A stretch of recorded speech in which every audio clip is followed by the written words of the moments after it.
Chapter 694. Meng Lin also gave Chen Sini a big smile. There was a round clock hanging in front of the Taekwondo dojo. Yun Jian could see the time on the clock when she looked up. It was already 12:00 in the afternoon.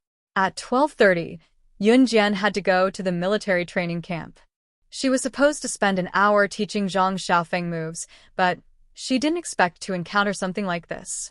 After everyone laughed, Yun Jian said to Zhang Xiaofeng, "You continue to practice the moves I just taught you. I'll check on you the next time you come." Yun Jian meant that she was going to the military training camp. Zhang Xiaofeng and the others understood, so they nodded. "Okay, master, go ahead." "Haha, I'll definitely practice seriously." Zhang Xiaofeng was in high spirits. In Zhang Xiaofeng's heart, he had already set Yun Jian as his goal. Working hard towards his goal was what Zhang Xiaofeng wanted to do the most at the moment. "Okay."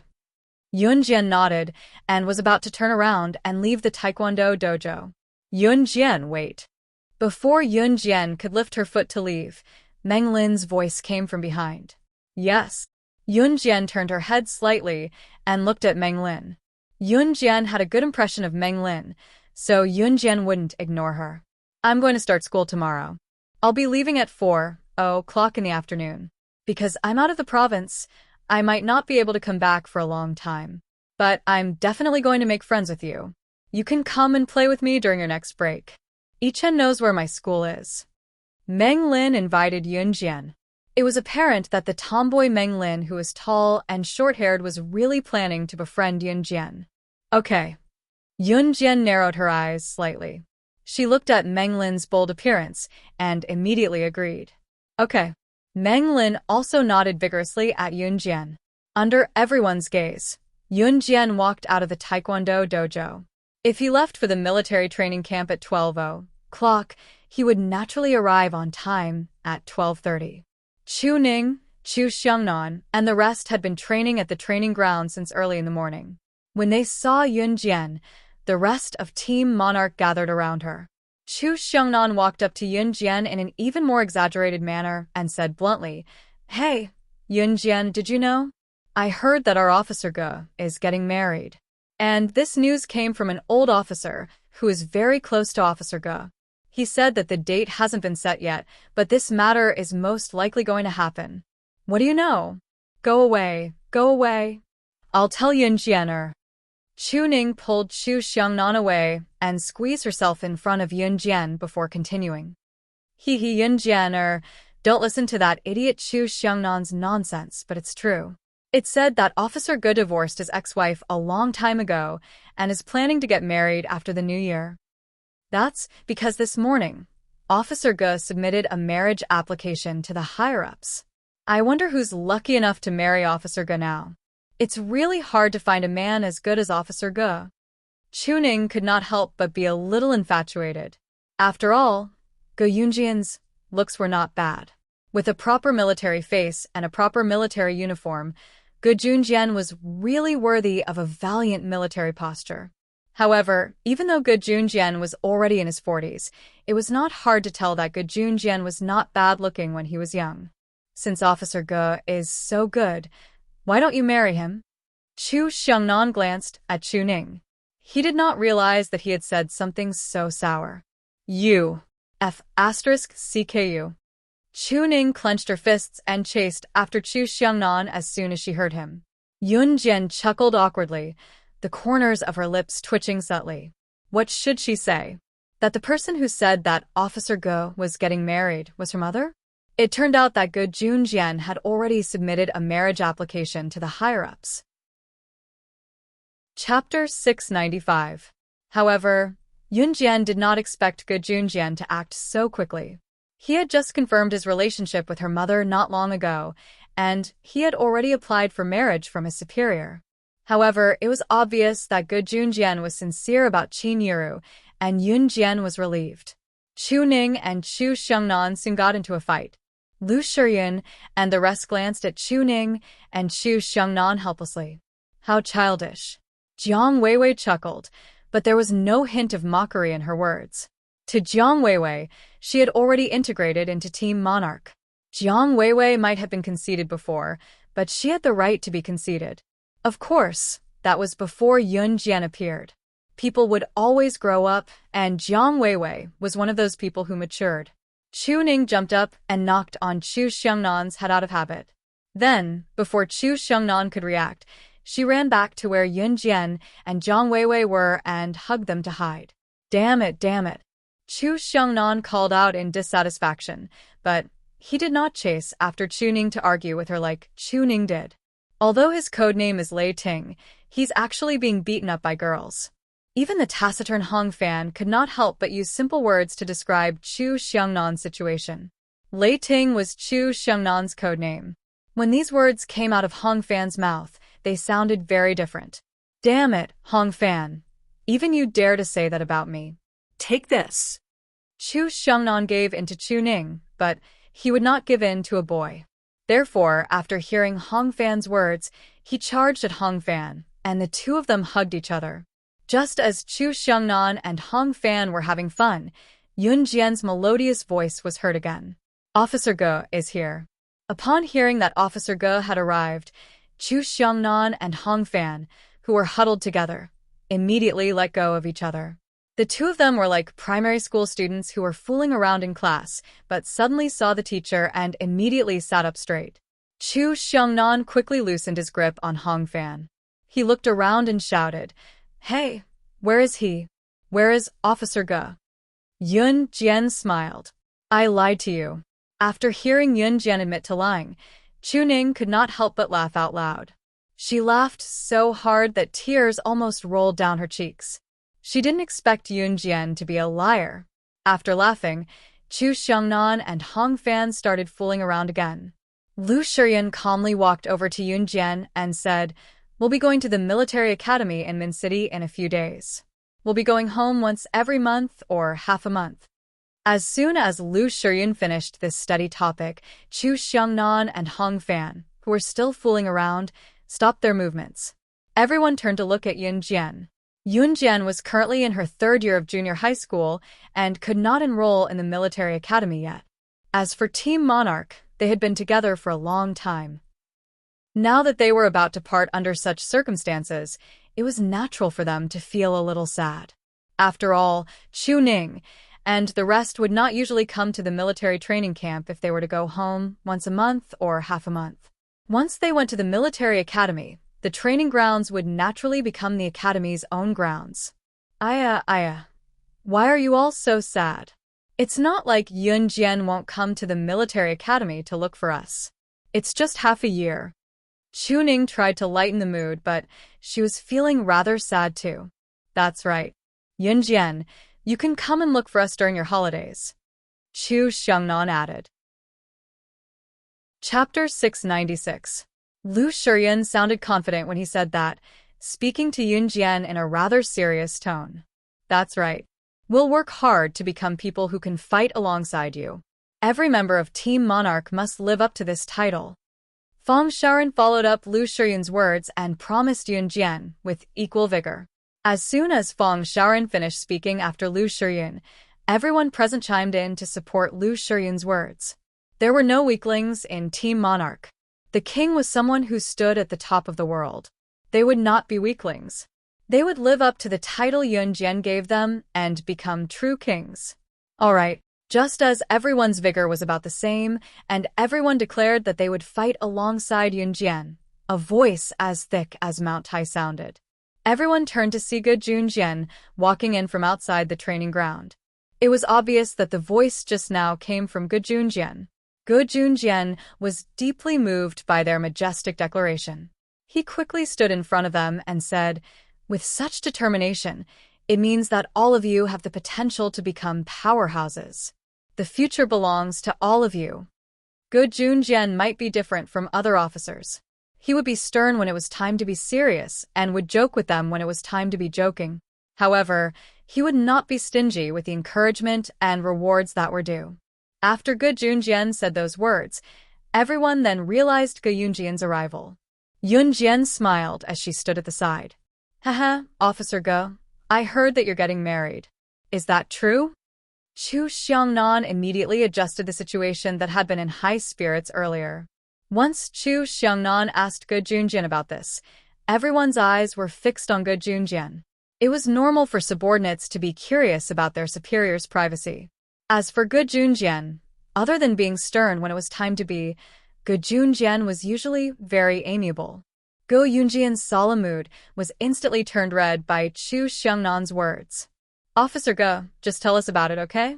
You have to treat us to your wedding banquet. We will definitely come to your wedding banquet. Chuning looked at Ge Junjian expectantly, as if she wanted to know everything about Ge Junjian. Well, cough cough. Ge Junjian was embarrassed by their stares. He clenched his fist and coughed softly. Train well. Don't think that I can't control you guys just because you're going to the military academy. Before you go, all 6 of you have to pass the assessment with me first. Ge Junjian's face turned red from the scolding. He waved his hand and tried to change the topic. Are you serious? Officer Ge, aren't you being too harsh? Chu Xiangnan immediately shouted weakly when he heard Ge Junjian's words. That's right, Officer Ge. You haven't told us who your bride is yet. Hee hee. Chuning cleverly changed the topic. Say it, say it. Chu Xiangnan stood at the side and cheered for Chuning. In front of Chuning and Chu Xiangnan, these 2 clowns, Ge Junjian suddenly felt very helpless. It was not that Ge Junjian did not dare to say it, but how was he supposed to bring it up? Was he supposed to say that it was Yun Jian's mother? It was a little strange to hear that from his own mouth. Everyone's gaze shifted to Ge Junjian. Chapter 697. Yun Jian's sudden words shocked everyone present. When they came back to their senses, they turned to look at Yun Jian. Are you kidding? Officer Ji's bride is actually Yun Jian's mother? Chu Xiangnan looked at Yun Jian in shock. His face twitched in shock, and it was obvious that he had yet to recover from the shock. Oh my god. Officer Ge and Yun Jian's mother. Chuning shouted as well. Apart from Chu Xiangnan and Chuning, the rest of the people present were also dumbfounded. However, they were not as exaggerated as Chu Xiangnan and Chuning. However, Lu Shiyun, Fang Xiaoran, Hong Fan, and Jiang Weiwei were still in disbelief. Officer Ge, is this true? Are you sure you're not joking? After all, it was such an unbelievable thing that everyone present was shocked. Chu Xiangnan even turned to look at Ge Junjian and asked seriously.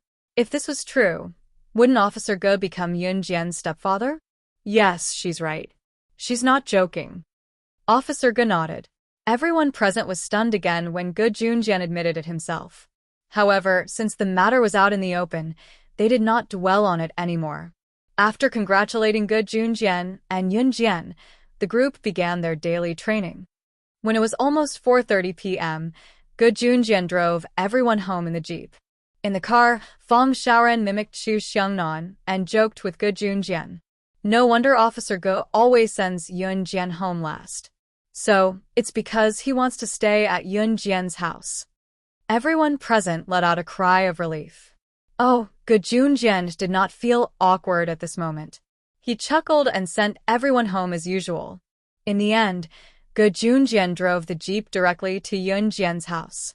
Yun Jian and Ge Junjian stepped into the house at the same time and saw Qin Yuru walking toward them. You're back. Qin Yuru rubbed her hands. Her hands were still wet, and it was obvious that she had just washed her clothes. Yes. Yun Jian nodded and went upstairs to look for Ce, Xiao Yunju, Duanli, and Duanya. Yun Jian directly ran to Xiao Yunju's bedroom. She saw Ce casually sitting on the bed with her slender legs apart. Xiao Yunju, Duanli, and Duanya were stacking building blocks on the floor.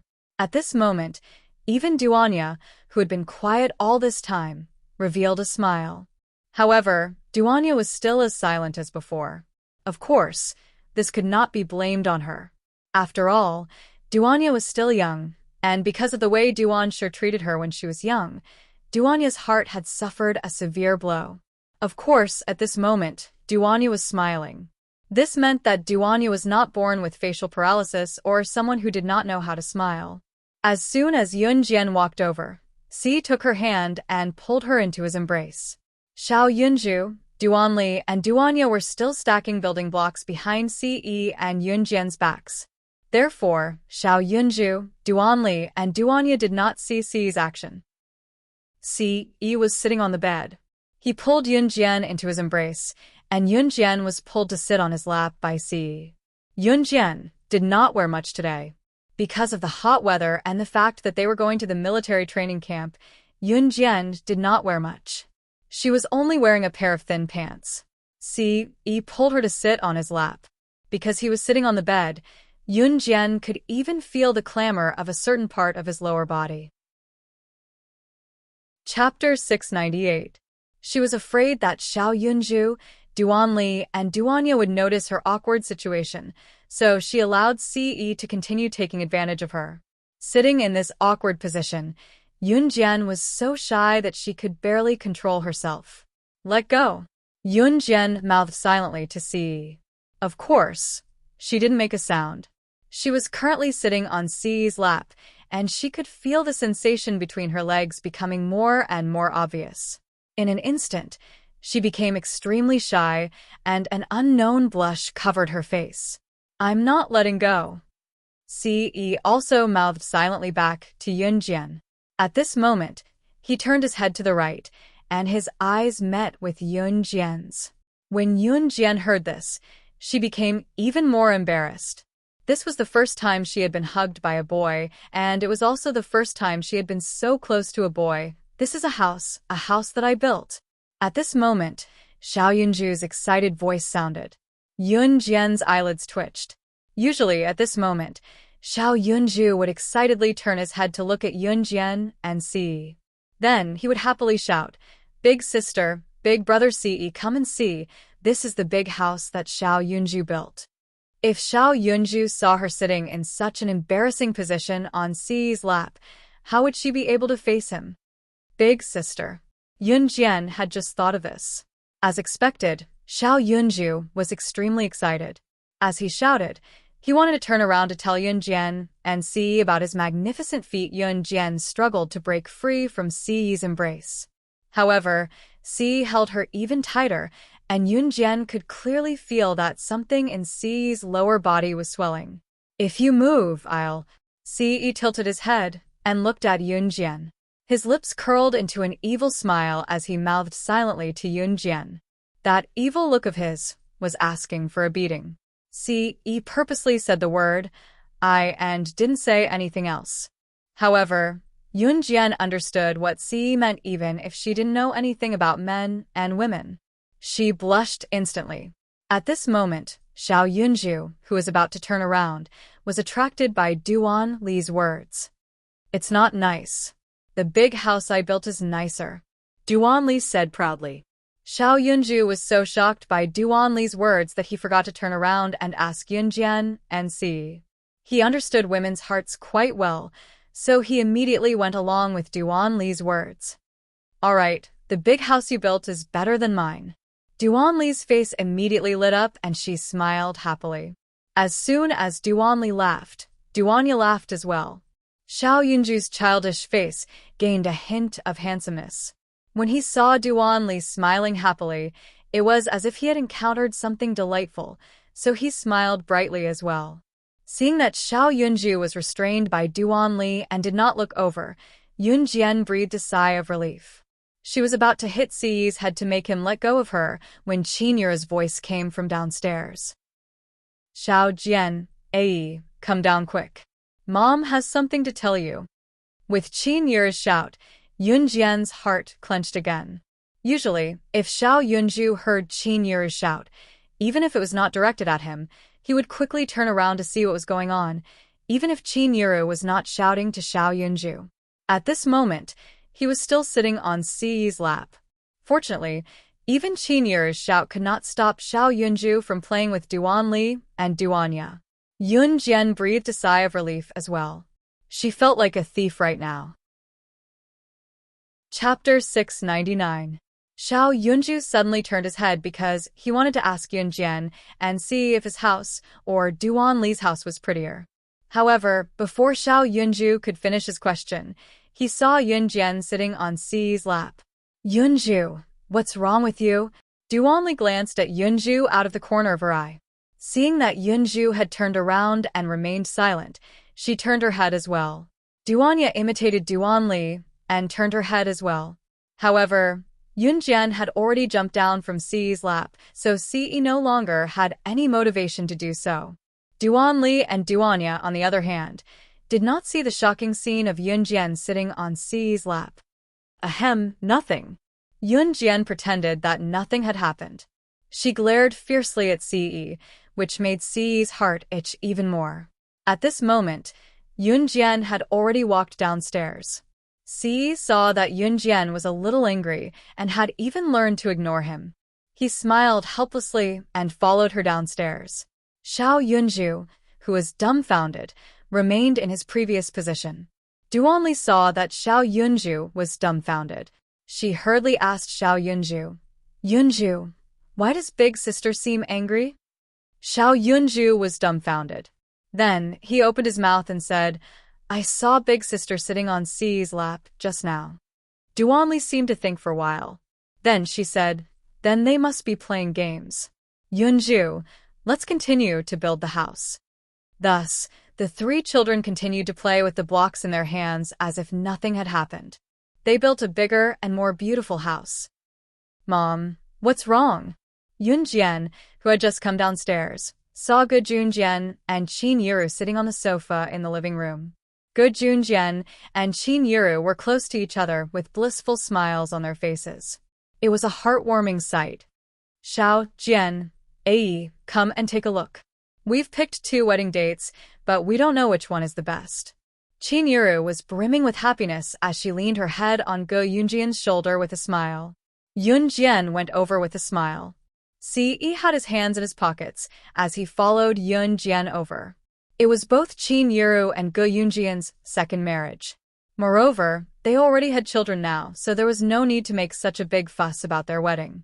Of course, there was still a need for some extravagance, but both Qin Yuru and Ge Junjian agreed that since it was their second marriage, there was no need for an engagement. Although it was her second marriage, from what Qin Yuru could tell, this wedding was truly of her own accord. She was forced to marry Yun Gang previously. It was not sincere at all. Therefore, Qin Yuru was as excited as a little girl when it came to choosing a wedding date.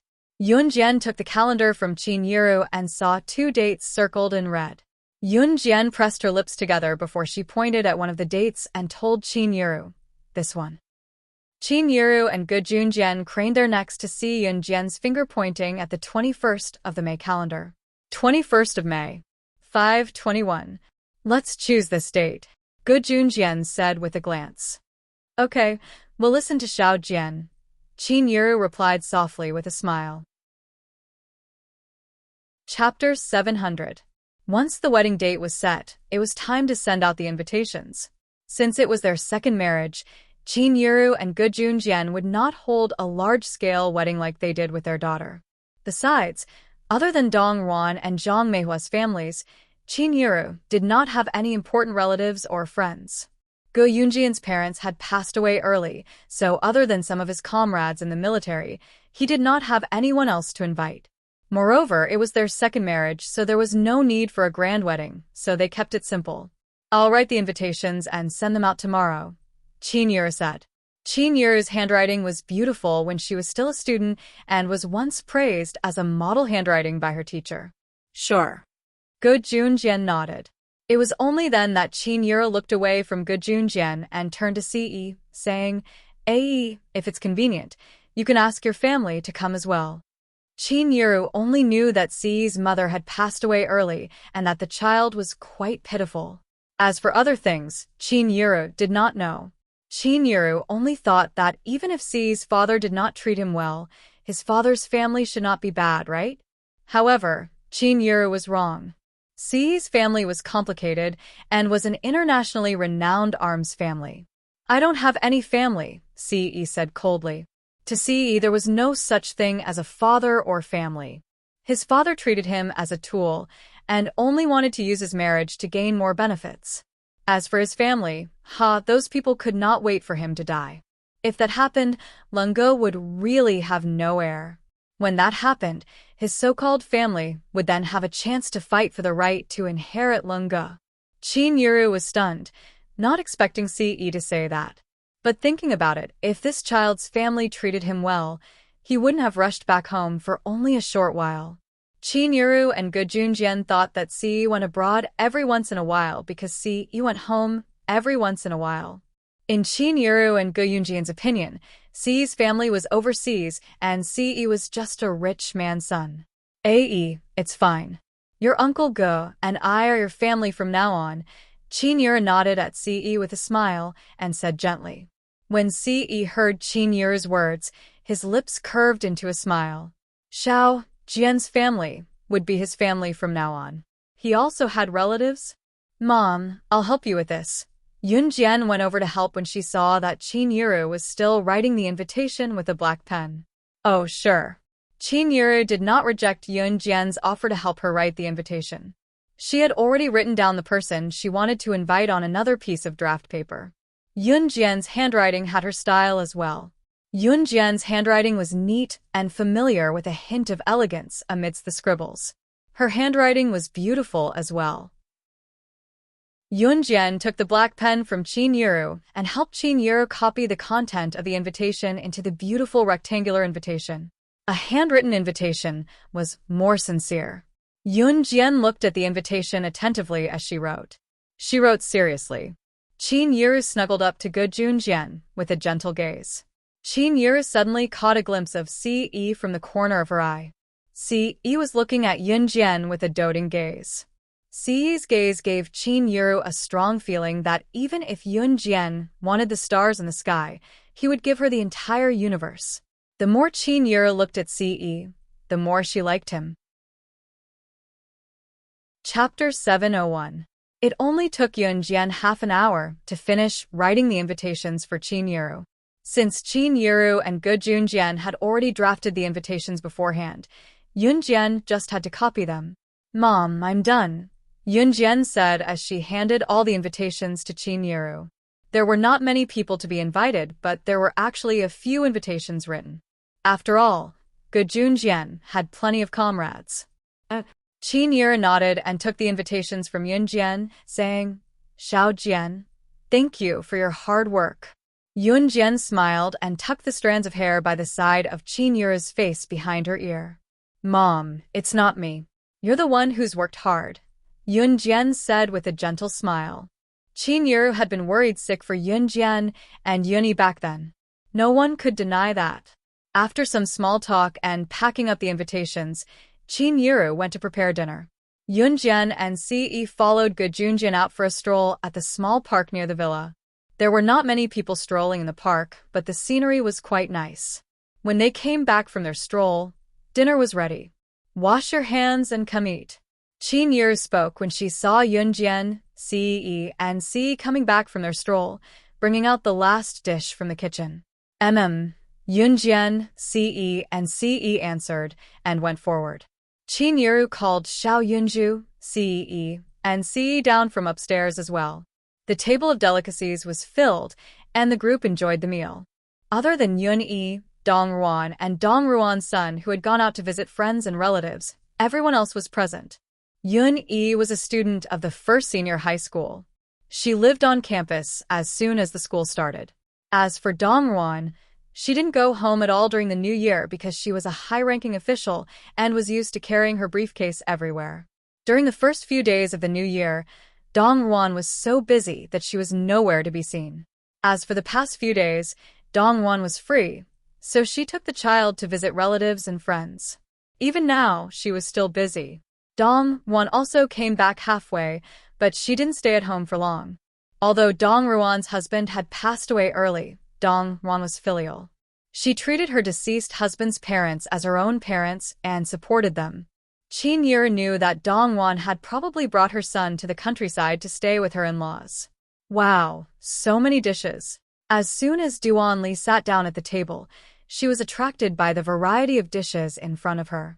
She couldn't help but exclaim, "Eat more if you like it," Qin Yuru said as she set the table for Duan Li with a smile. Duan Li nodded vigorously at Qin Yuru's gentle look. Yes, yes. Mother Qin, you're so nice. Duan Li and Duanya ate the most during dinner. The two children were like wolves who had been starved for days, devouring all the dishes on the table. Qin Yuru's heart ached for them. Why did the two children have to suffer so much? It was just an ordinary dinner, but they said that there were many dishes and they ate with relish. Eat slowly. Don't choke. Qin Yuru's eyes sparkled as she reminded them carefully. Duanli nodded with rice in her mouth. After dinner, Xiao Yunju, Duanli, and Duanya went upstairs again. Chapter 702. Qin Yuru placed the plate of cantaloupe on the low glass table in front of the sofa in the living room and said, "These are freshly cut cantaloupes. I saw an old man selling vegetables at the market today, and he said he planted them himself. They're very fresh and hygienic. Come and have a taste." Yun Jian poked a piece of cantaloupe with a toothpick and tasted it carefully. Ce, on the other hand, snatched the toothpick she had used and picked up a small piece of cantaloupe as well, chewing softly as he swallowed it. He smiled slightly. When he saw Yun Jian glaring at him angrily again, he felt as though he had just eaten honey. However, he still smiled and praised, "Delicious." Qin Yuru did not see Ce snatching Yun Jian's toothpick, but Ge Junjian did. However, Ge Junjian raised his head and laughed heartily, without saying anything. To Ge Junjian, children should be left to figure out their own feelings. "Oh right, I'll be making a trip back to Xinjiang town tomorrow. I'll take the opportunity to send out all the invitations tomorrow," Qin Yuru said with a smile as she took a bite of the cantaloupe. "I'll go with you tomorrow," Ge Junjian said. Qin Yuru was going to her parents' house to send out the invitations and tell them about it. Naturally, Ge Junjian had to go as well. After all, it was basic etiquette. When Yun Jian heard that Ge Junjian was going to Xinjiang town, she pursed her lips and glared at Ce without saying anything else. Actually, Yun Jian was a little worried about Qin Yuru going back to Xinjiang town to send out the wedding invitations. Back when she had started New Cruise, her nominal grandmother, Qin Yuru's ex-mother-in-law, had asked Qin Yuru for money.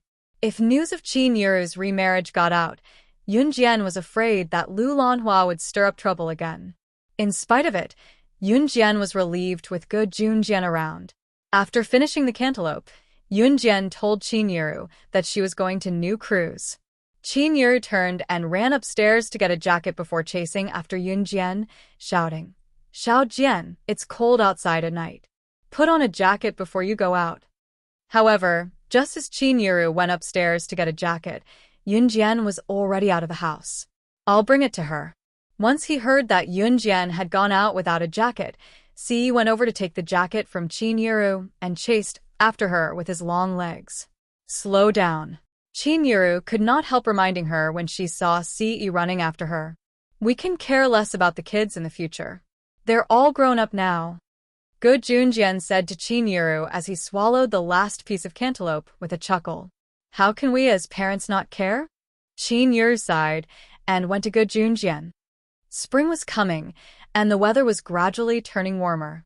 The temperature in the day could already reach around 30 degrees Celsius, but it would turn cold at night. Yun Jian felt a gust of cold wind just as she stepped out of the mansion, but she did not turn back. Yun Jian was only wearing 2 layers of clothing, a thin autumn jacket underneath.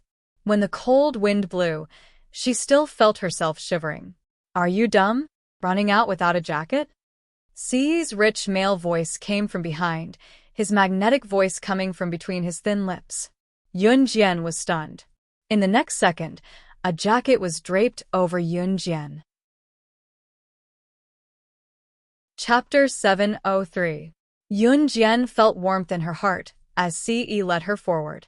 Although she was scolded by Ce for being dumb, her heart was like a cup of warm milk that was about to be poured out. It was a novel feeling. Ce took Yun Jian to New Cruise first. The company was relatively peaceful now, and Zhang Jifan was in charge of it. Not long ago, Yun Jian had arranged for Zhang Jifan, who was managing New Cruise for her, and Su Zetian, the former boss of Dragon Head Gang who was managing Falcon Hall on her behalf, to meet each other. Yun Jian had also arranged for New Cruise and Falcon Hall to work together to improve. One was New Cruz that had made a name for itself in the country, while the other was the biggest mafia in Longmen City that had replaced Flying Passage's position as the second mafia in Ja Province. With the combination of the two forces, New Cruz and Falcon Hall were invincible in Longmen City alone, let alone anywhere else. When news of New Cruz and Falcon Hall's collaboration was first spread, it had caused a stir in Longmen City. After all, both of them were the most powerful forces in Longmen City. Now that they were working together, who else in Longmen City could go against them? What outsiders did not know was that be it New Cruz that had stirred up a storm in the car marketing industry, or Falcon Hall that had changed its name and was led by a woman named Slang Luo to become the second mafia in Ja Province, they all had one thing in common. They were now just one of Yun Jian's forces. If the news were to spread, the whole of Longmen City would probably be embarrassed. Sister Jian, Su Zetian wants me to tell you that Ja Province's top mafia group will be gathering all the major mafia groups in Ja Province in 2 weeks' time. They've invited various international businessmen and politicians. It'll be a grand occasion, so please attend as Falcon Hall's representative. Zhang Jifan conveyed the message to Yun Jian on behalf of Su Zetian. Zhang Jifan was in charge of New Cruz now, so he did not encounter any bottlenecks. Su Zetian was heavily injured before the new year, so he could not attend the Ja Province Mafia gathering this time. However, this gathering was different from the usual gang gatherings. For this gang gathering, Ja Province's #1 gang, the Leopard Pack, had invited many international businessmen and politicians, including some top figures. Under such circumstances, as long as one was smart, one wouldn't let go of this opportunity to make more connections. Okay. Yun Jian raised her eyebrows slightly and agreed. As for Falcon Hall, Su Zetian had left a lot of things to Duan Lei because of his serious injuries. However, Duan Lei still couldn't put on airs. After all, he hadn't been the boss before. After Yun Jian agreed, Zhang Jifan felt relieved. After staying in New Cruz for a while, Yun Jian and Si went home. New Cruz was not far from the villa, so the round trip did not take up much time. It was just a walk. Just as he reached home, before he even stepped into the house, a female voice called out from behind him, "Yun Jian?" Yun Jian turned around and saw Lan Su in a black outfit. The tall and slender Lan Su was the center of attention no matter where she went. At the moment, Lan Su was supporting a man covered in blood with her shoulder. Yun Jian took a closer look and quickly realized that the man was Adam. She was stunned. "What's wrong with him?" Ce asked Lan Su before Yun Jian did. After all, he was Ce's subordinate. If something happened to Adam, Ce would naturally be upset. "Someone attacked us just now, Lan Su had no more strength to speak up to this point. Her whole body leaned forward, and just as she was about to fall to the ground with a thud, Yun Jian reached out and held Lan Su as fast as she could, preventing Lan Su from falling to the ground. Chapter 704. Come in. There was a glint in Ce's deep eyes as he spoke. Although she did not know what had happened, Ce spoke calmly. "Amen." Yun Jian nodded and helped Lan Su into the house. "Xiao, Jian, you guys are back." Qin Yuru knew that Yun Jian and Ce had returned when she heard the door open. She turned around and asked at the same time. Before she could finish, however, Qin Yuru saw Yun Jian helping Lan Su, who had fainted, into the house. Ce, who was supporting Adam, who was covered in blood, followed closely behind. Adam and Immerse stayed in the villa and followed Ce all the time, so Qin Yuru recognized them right away. She was so shocked that the bowl in her hand fell to the floor before she ran over and shouted, What's going on? What happened to the two kids?" Emo's son came to the staircase from his room when he heard the commotion. When he saw Adam covered in blood, his eyelids twitched, and he jumped down from the railing on the second floor without a word. The height of one floor was nothing to Emo. Senator Qin Yuru had already helped Yun Jian to help Lan Su into the house. Emo's son, on the other hand, ran to Adam. They helped Lan Su and Adam to the big sofa on the first floor to lie down. Qin Yuru was pacing around anxiously. "What's wrong with the kids? Why did something like this happen to them?" I'll go to the shop not far away and call for an ambulance, Qin Yu said, and planned to run upstairs to get her wallet to call the shop outside. Mom, don't go. Yun Jian's icy voice rang. Yun Jian's icy tone made Ge Junjian, who was about to stop Qin Yu from taking out her phone from her pocket, pause. Xiao Jian? This person had fainted. And he was covered in blood. Let's send him to the hospital. Any later? And Qin Yu was so scared that her hands were shaking. When Qin Yu's hands were severely injured by the loom, she had already lost all feeling. She originally thought that her hand would be gone, but she didn't expect the hospital to treat it. Therefore, once something happened, Qin Yu always believed that she could send the patient to the hospital as soon as possible. This concept was indeed correct. However, Xinjiang Town's hospital did not have the standards and equipment to treat Qin Yu's hands at the time. Back in Xinjiang Town's hospital, Qin Yu's hands would have been amputated if Yun Jian had not acted as the lead surgeon. You can't go to the hospital. Ce repeated what Yun Jian had just said. Huh? Ae. Why are you the same as Xiao Jian? If we don't send this person to the hospital quickly and something really happens, then Qin Yu was obviously scared out of her wits, but to her, it was true that she had acted out of concern for Lan Su and Adam's safety. I know medicine. Yun Jian's voice rang while Qin Yu was at a loss. Qin Yu and Ge Junjian were stunned. Huh? Xiao Jian? How could you? Qin Yu did not believe it, of course. Qin Yu was indeed stunned when she heard Yun Jian's words, but she was the child she raised herself. How could she not know how capable her daughter was? Chapter 705. What Yun Jian said to Qin Yu was indeed a little overboard, but it was the truth. Moreover, it was an emergency now. Yun Jian did not have the time to explain so much to Qin Yu. Mo, son, go to my room and get the medical kit. It's under the wardrobe facing the entrance, the first cabinet on the left, Yun Jian told Mo's son before Qin Yu could react. Yes. Once Mo's son heard that Yun Jian knew medicine and had medical equipment at home, he sprinted upstairs almost at the same time. He looked like something would happen to Adam if he was a second late. Xiao Jian, Qin Yu was surprised. She could not help looking at Yun Jian and asked softly. It's okay, we believe in her. Ge Junjian pulled Qin Yu into her arms and comforted her softly. Lan Su did not have any external injuries, so it was hard to tell where she was hurt, but Adam's condition was much worse.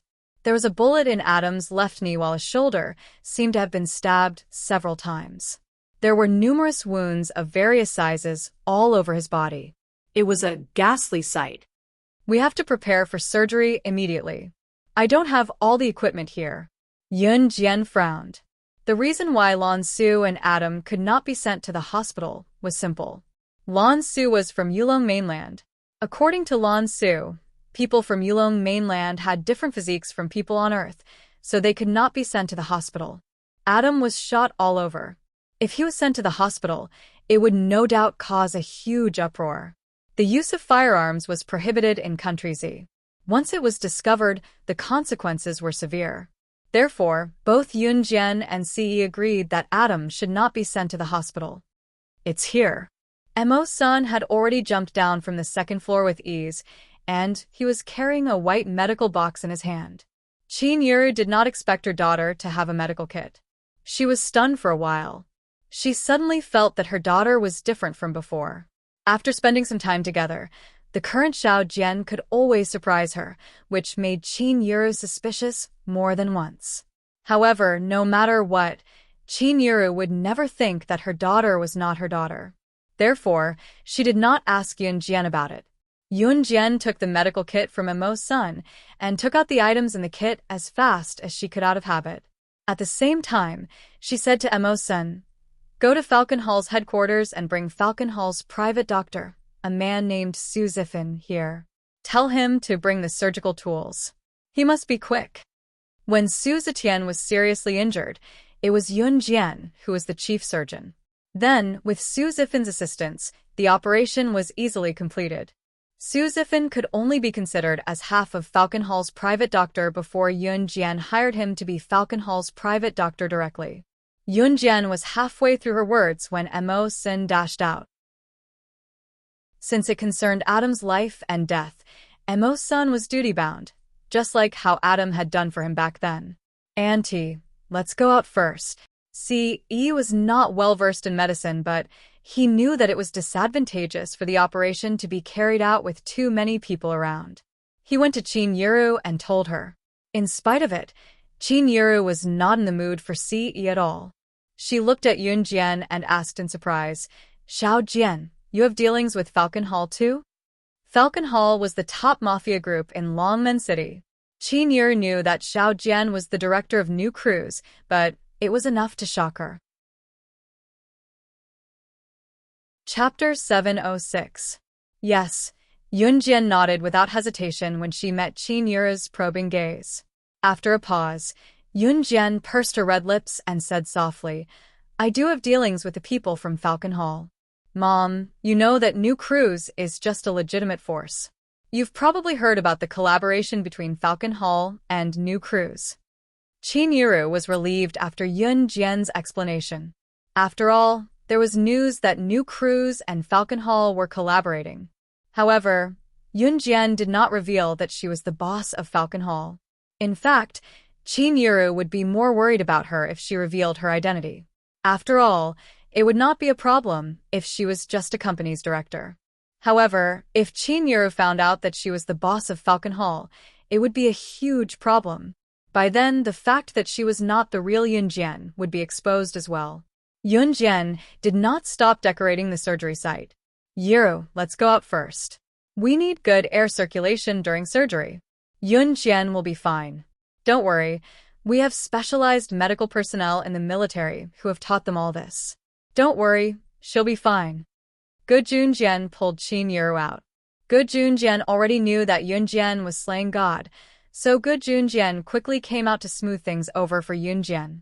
At the same time, he helped Yun Jian lie. Qin Yuru was skeptical at first, but after hearing Good Yun Jian's explanation, she believed him immediately and followed Good Yun Jian out. After Qin Yuru and Good Yun Jian walked out of the door, Mo-san rushed in with a middle-aged man in less than 10 minutes. Young madam, is this the person? Mo-san suddenly tossed the middle-aged man who was carrying a bunch of medical boxes in front of Yun Jian. Falcon Hall's boss. Su Zifan recognized Yun Jian immediately when he saw her. Just as he was about to call out her name, he was stunned by Yun Jian's hand gesture. Yun Jian put her right index finger to her lips and made a shu gesture. Then, Yun Jian spoke as expected. All of you go out. Only Su Zifan and I will be in here for the surgery. Yi put a hand in his pocket. He did not know medicine, so it was useless for him to stay. Therefore, Yi walked up the stairs and told Yun Jian gently, I'll go watch Xiao Zhu and the rest. Xiao Yunju, Duanli, and Duanya were still upstairs. When Si went up the stairs, Mo's son told Yun, I'll be outside. After that, Mo's son left the place. Su Zifan looked at the man who suddenly rushed into his house and took him and the tools for the surgery out of the living room. He looked at Yun Jian and said carefully, You. Yun Jian directly cut off Su Zifan's nonsense. Be my assistant, and I'll give you 15 seconds to prepare. Only then did Su Zifan see the man lying on the sofa covered in blood. He swallowed a breath and walked forward. The three people standing at the door waited for more than an hour. However, because Yun Jian was in the room performing the surgery, no one dared to enter the room or ask. Until Su Zifan ran out of the room to open the door, Mo's son rushed into the room.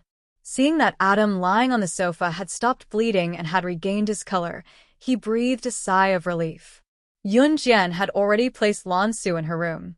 Lan Su was just too weak and fainted. Chapter 707. Yun Jian was not surprised to see that Lan Su had woken up. She picked up a cup of tea that she had prepared earlier and handed it to Lan Su. She then said, Don't be anxious. Have some tea first. Adam is fine. Lan Su and Adam had come back together. Needless to say, something must have happened while they were walking together. Yunjian was already a little suspicious. However, she still helped Lan Su up slowly. She let Lan Su lean against the headboard and let her drink some water first. Is he really alright? Lan Su heard Yunjian's words. She obediently swallowed the water in the cup before asking in a serious tone. Naturally, she was referring to Adam. I just operated on him. He should wake up in a while. Yunjian glanced at Lan Su. Lan Su and Adam had just met yesterday. Moreover, the two of them had been at loggerheads since the beginning. In the end, it had only been a short while, and Lan Su had already started to care about Adam? And Lan Su's pale lips regained some color. She nodded and then explained to Yunjian, it's the people from the Morong clan of the Yulong continent. They're also here. Lan Su's beautiful face gradually paled when she mentioned the Morong clan. Morong clan? Yunjian could not help but frown slightly. It was the first time she had heard this name. Lan Su nodded at Yunjian and then began to explain. The Morong clan was one of the great aristocratic families of the Yulong continent. However, thousands of years ago, when the sorcerer god of the sorcerer tribe was still alive, the Morong clan was not even a millionth of the sorcerer tribe. It could be said that the Morong clan thousands of years ago was just a small aristocratic family. Its status was so weak that it could be ignored. However, after the sorcerer god's fall, the Morong clan gradually rose to prominence. Today, the Morong clan had already become one of the 4 great aristocratic families of the Yulong continent. Its status was even close to surpassing the current number 1 aristocratic family of the Yulong continent. The shaman tribe, which was gradually declining, became the Morong clan's toy. As for today, Adam was dissatisfied with the draw he had with Lan Su yesterday, which was why he went to challenge Lan Su to a duel, but he did not expect that he would run into the people from the Morong clan. That was why today's incident happened. With your strength, you should be able to defeat the Morong family, right? When Yunjian heard this, she could not help but ask Lan Su. Lan Su suddenly paused. After a few seconds, she said calmly, on Earth, our strength is greatly limited. That's why we usually don't use the abilities of the Yulong continent here. Otherwise, we'll have to pay a huge price. Lan Su then added, the members of the Morong family are no match for me. Then, Yunjian turned to look at Lan Su with a smile on her face. Lan Su, who was almost embarrassed by Yunjian's stare, finally got to the point. That's why the people from the Morong clan brought guns. I couldn't use the abilities of the Yulong continent easily, so I only brought darts. However, I didn't expect that he would block those bullets and bayonets in order to save me. Lan Su tossed aside the skills she had learned in the Yulong continent. She was not weak, and darts were her forte. However, there were many people from the Morong clan at that time. Although Adam was powerful, he was outnumbered. Chapter 708. What are the consequences of using your powers on Earth? Yunjian asked as she took the empty cup from Lan Su's hand and placed it on the bedside table. She gently laid Lan Su back under the blanket. I won't be able to cultivate for 100 years. Lan Su watched as Yunjian covered herself with the blanket. Her thin lips moved slightly, and a trace of seriousness appeared on her cold face. Even Yunjian couldn't help but move her lips when she heard Lan Su's words.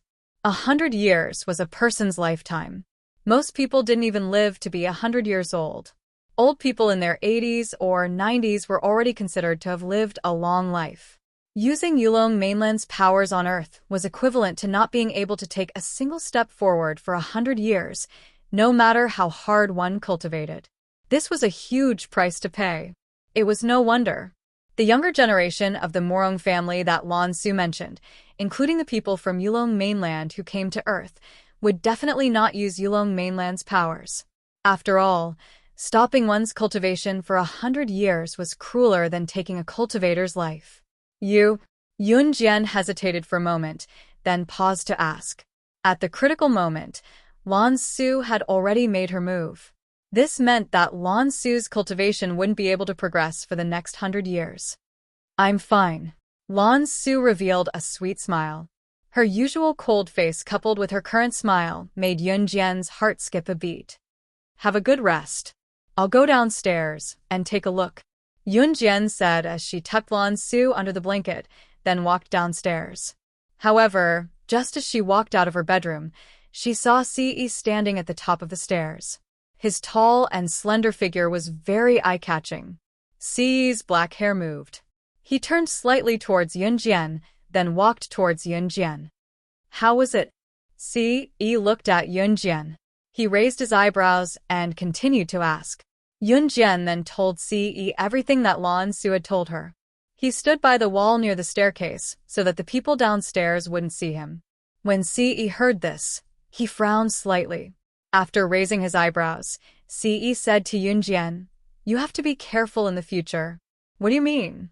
Yun Jian quickly guessed Ce's thoughts and raised her eyes slightly. Yes. Ce nodded. Then, without giving Yun Jian time to think, he held Yun Jian's little hand and went downstairs. Ce's meaning was simple.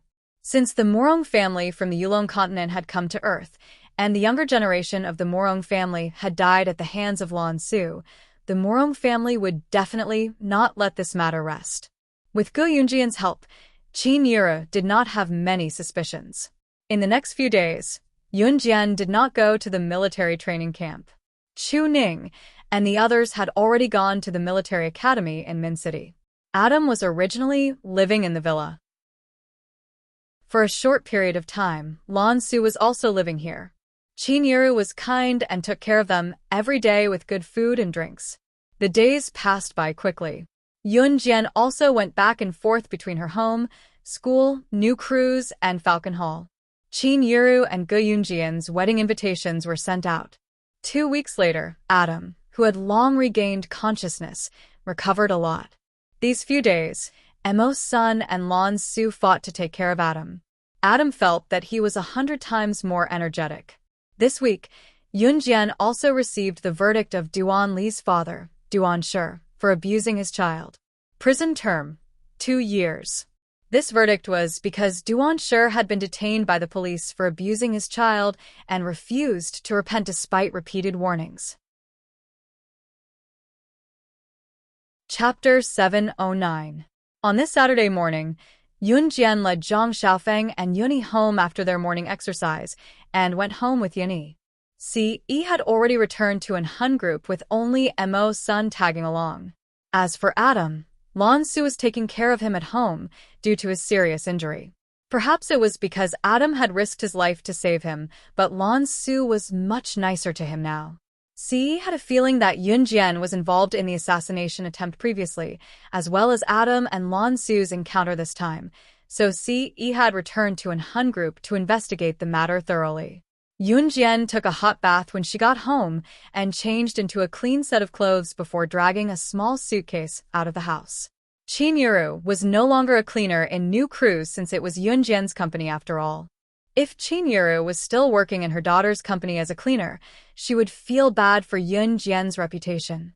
After all, Xiao Jian's status was not what it used to be. As her mother, she could not embarrass her daughter no matter what. Moreover, Gujun Jian supported Qin Yuru not going to work, so Qin Yuru cooked at home. Xiao Jian, walk slowly. You have to be worried when you're outside. Don't get tricked. Don't listen to strangers. Qin Yuru ran out and shouted behind Yun Jian when she saw her dragging her suitcase out of the house. Mom, I know. I know, Mom. Moreover, I'll be back tomorrow. Don't worry. Yun Jian turned to her side, her petite frame looking even more alluring. Yun Jian then flashed a smile at Qin Yuru and strode ahead. She lied to Qin Yuru again, saying that she would not be able to make it back tonight because New Cruise wanted her to attend a business meeting. In fact, she was going to attend a gang gathering in Jia Province. However, as the top gang in Jia Province, Leopard Pack did invite a representative from New Cruise. Since Su Zetian was too injured to participate, Yun Jian had no choice but to represent Falcon Hall.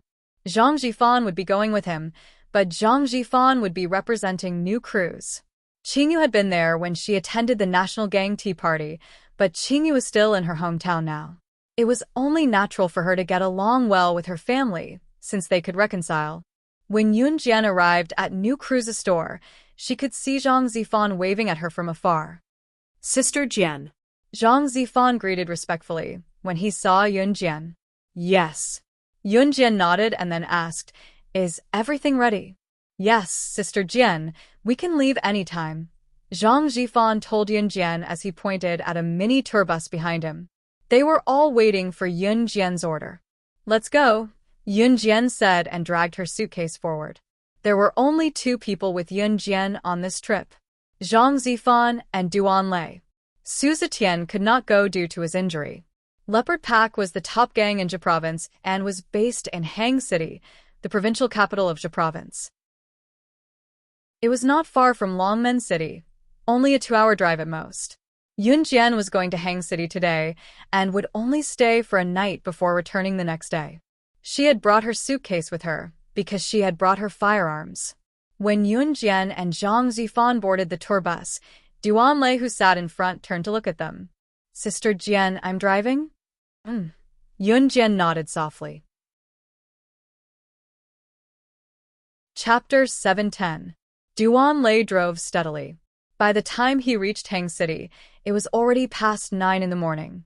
Sister Jian, let's drop off our luggage at Xian Garden Hotel first.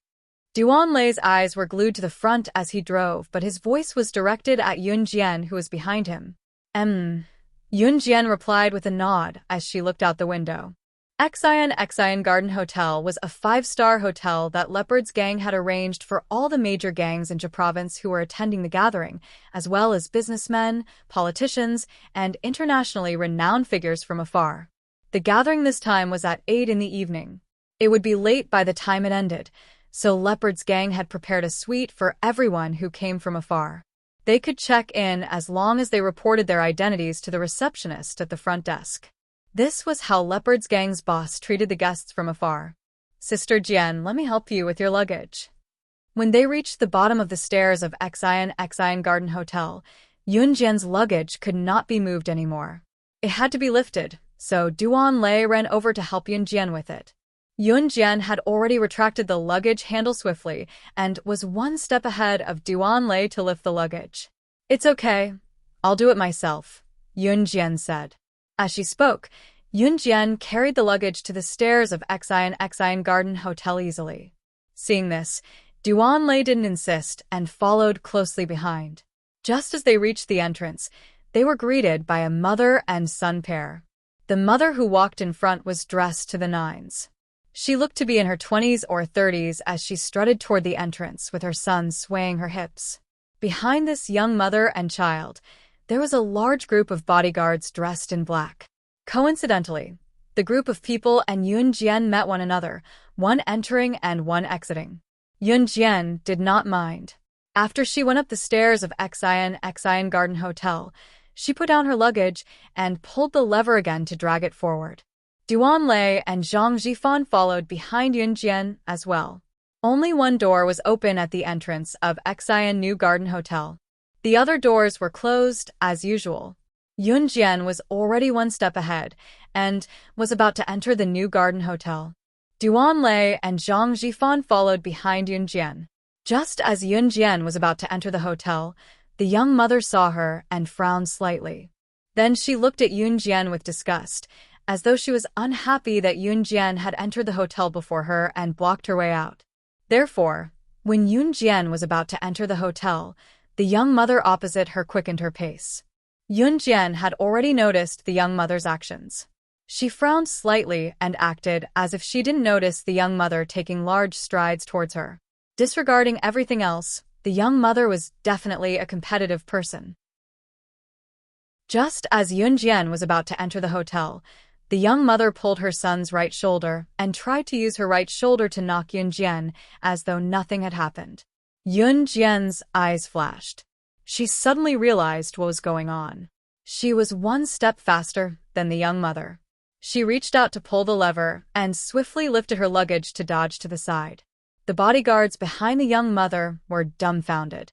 How could this young lady be so agile? Chapter 711. The young mother was trying to teach Yunjian a lesson when she suddenly bumped into Yunjian with her child. The girl had seen her just now. How dare she walk through the door before her? How bold of him! Did she know who she was?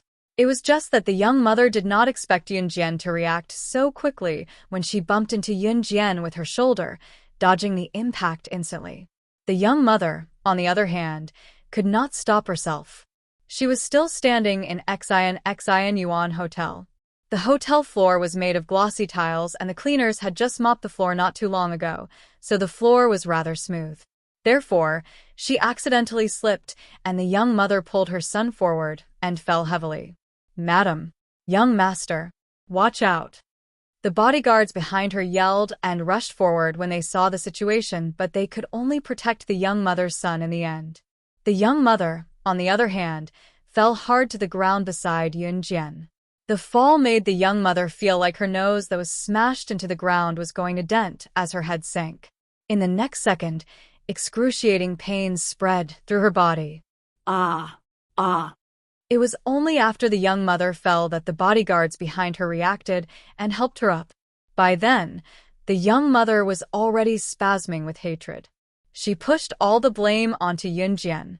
When she was helped up by the bodyguards, the young mother felt like her bones were cracked. She was in so much pain that she could barely stand. In spite of it, the more pain she felt, the more the young mother blamed Yunjian for all the mistakes. "It's all your fault. Why did you dodge? If you didn't, I wouldn't have fallen. Are you crazy?" The young mother pointed at Yunjian and yelled as she was supported by the bodyguards. Yunjian's eyes glinted. She did not expect the young mother to blame her. "Sister Jian." It was obvious that the young mother was being unreasonable. Duan Lei and Zhang Jifan, who were behind Yunjian, saw through the whole story and were about to stand up for Yunjian. Yunjian raised her hand to signal them to keep quiet. Duan Lei and Zhang Jifan were men who obeyed Yunjian's orders. Since Sister Jian forbade them from doing anything, they kept their mouths shut. In this era, the concept of wealth and social status was very strong. Therefore, even if some rich people were unreasonable, they could still distort the truth. Some rich people's greatest pleasure was to show off in front of people who seemed to be of lower status than them. This type of person was someone who had nothing better to do. And clearly, this young mother was such a person. "You were the one who bumped into me first. If I didn't dodge, would I have stood there and let you knock me down?" Yunjian glanced at the young mother from the corner of her eyes, her icy voice laced with a chilling murderous intent. The young mother couldn't help but shiver. But when she thought of her current identity, she raised her head and shouted back at Yunjian, "It's your honor to be hit by me." As soon as these words were spoken, most of the people present could not bear to continue listening. Yunjian frowned slightly. Compared to this young mother in front of him, the people he had met before were not the best. "Ha!" Yunjian sneered. After Yunjian cackled, she turned to leave, not wanting to be entangled with the young mother. Chapter 712. Yunjian planned to bring Zhang Zifan and Duan Lei into the hotel, ignoring the young mother's nonsense. However, the young mother's scream came from behind. Yunjian curled her lips into a smile. Longwen Group? Longwen Group was one of the top companies in Jia province. It was well known in the entire province. Unlike New Cruise had just risen to prominence even though it was already well known throughout the country. On the other hand, Longwen Group had been established since the Republic of China. After a few generations of research and promotion, Longwen Group had become Jia province's spokesperson. She had heard that Longwen Group was close to Jia province's top mafia group, Leopard Pack. She did not expect them to have such a relationship. The wife of Longwen Group CEO and the wife of Leopard Pack's boss were sisters? It was no wonder that Longwen Group and Leopard Pack were two unshakable forces in Jia province. There were even people who claimed that if Longwen Group or Leopard Pack were to be destroyed one day, it would be more unbelievable than the sky falling. Seeing Yunjian pause, the young mother thought that Yunjian was really afraid. She walked over with a cold smile and threatened Yunjian, "Are you afraid? Apologize to me. Otherwise, I'll teach you a lesson even if you're just a little girl. The young mother rubbed her arm and scoffed coldly. Her name was Kai Wenhui, the wife of Longwon Group CEO. What was even more terrifying was that her brother-in-law was the boss of Ja Province's top mafia group, Leopard Pack. With such an identity, Kai Wenhui was proud of herself in front of everyone and rarely caused trouble. That's right. You've offended our CEO's wife. If you want to leave, you'll have to ask for our permission first. One of the burly bodyguards strode forward as if he wanted to show off in front of Kai Wenhui. He turned around and yelled at Yun Jian. Seeing this bodyguard's arrogance, the other bodyguards stood out one after another. It was as if Yun Jian was the one who offended Kai Wenhui first. Oh! Yun Jian's deep eyes narrowed as she scanned the crowd with a chilling gaze. In the next second, just as Yun Jian was about to speak, a loud female voice rang out. Sister, she's my friend. Don't make things difficult for her. Hearing the voice, a sweet-looking young girl wearing a pink glazed dress ran towards them. She ran up to Yun Jian happily, then put her arm around Yun Jian's shoulder and said to Kai Wenhui. Yun Jian's eyelids twitched. In the next second, this girl in a pink glazed dress suddenly appeared and put her hand on her shoulder. Although Yun Jian was able to react in time, she did not distance herself from the girl's approach. When Kai Wenhui suddenly saw this young girl, her face was instantly covered with disgust. Kai Wenhui looked at the young girl who had suddenly appeared. She viciously pointed her finger at the young girl and scolded her in a low voice, without a care for her image. Scram! I'm not your sister. You're just an illegitimate daughter. You don't deserve to call me sister. *TC. Don't let me see you. Kai Wenhui yelled as she left. After seeing this young girl who had suddenly appeared, Kai Wenhui practically grabbed her son and fled with a group of bodyguards. She was not even interested in dealing with Yun Jian. Yun Jian was slightly suspicious. However, she saw this young girl in a pink glazed dress reach out her hand to Yun Jian. Hello, I'm Dai Qingqing. The situation just now was urgent, so I called you my friend. Sorry. Chapter 713. Looking at Dai Qingqing's sincere face, Yun Jian also pursed her lips and smiled. Hello, I'm Yun Jian. Yun Jian reached out and shook Dai Qingqing's hand. Hee. Dai Qingqing retracted her hand and smiled. She had a bright smile on her face and looked like an innocent young girl. Yun Jian naturally understood that if Dai Qingqing hadn't stood up in time and said that she was her friend, the young mother wouldn't have let it go. Therefore, strictly speaking, Dai Qingqing had helped him this time. Dai Qingqing smiled and asked Yun Jian, by the way, how did you offend her just now? The two of them were considered acquaintances after shaking hands. Yun Jian briefly explained what happened just now. Dai Qingqing felt a little indignant for Yun Jian. She has always been like this, self-centered. In fact, I've long disliked her. Dai Qingqing was a little discouraged. But I'm just an illegitimate daughter.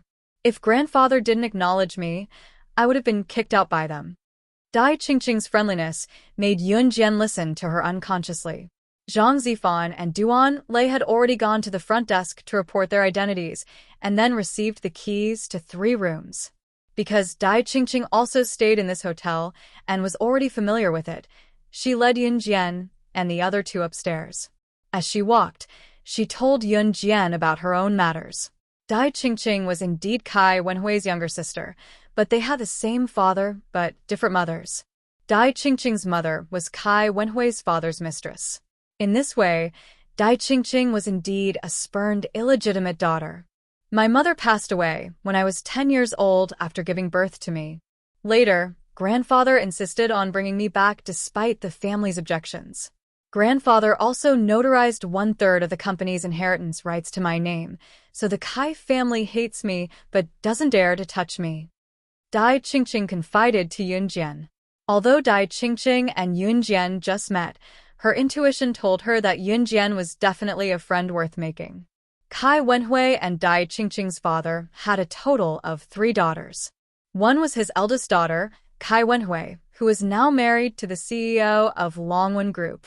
One was his second daughter, Kai Wenling, who was now married to the boss of a leopard's gang. Dai Qingqing followed her mother's surname. After all, she was an illegitimate daughter. The chairman of Kai Wenhui and Dai Qingqing's father's company was their grandfather. The reason why Kai Wenhui didn't dare to touch Dai Qingqing was that their grandfather had given Dai Qingqing the right to inherit the company's shares. Their grandfather only had 3 granddaughters, so the company would only be handed over to the 3 of them. Although it was very complicated, Yun Jian still listened to Dai Qingqing. Sometimes fate came in a very subtle way.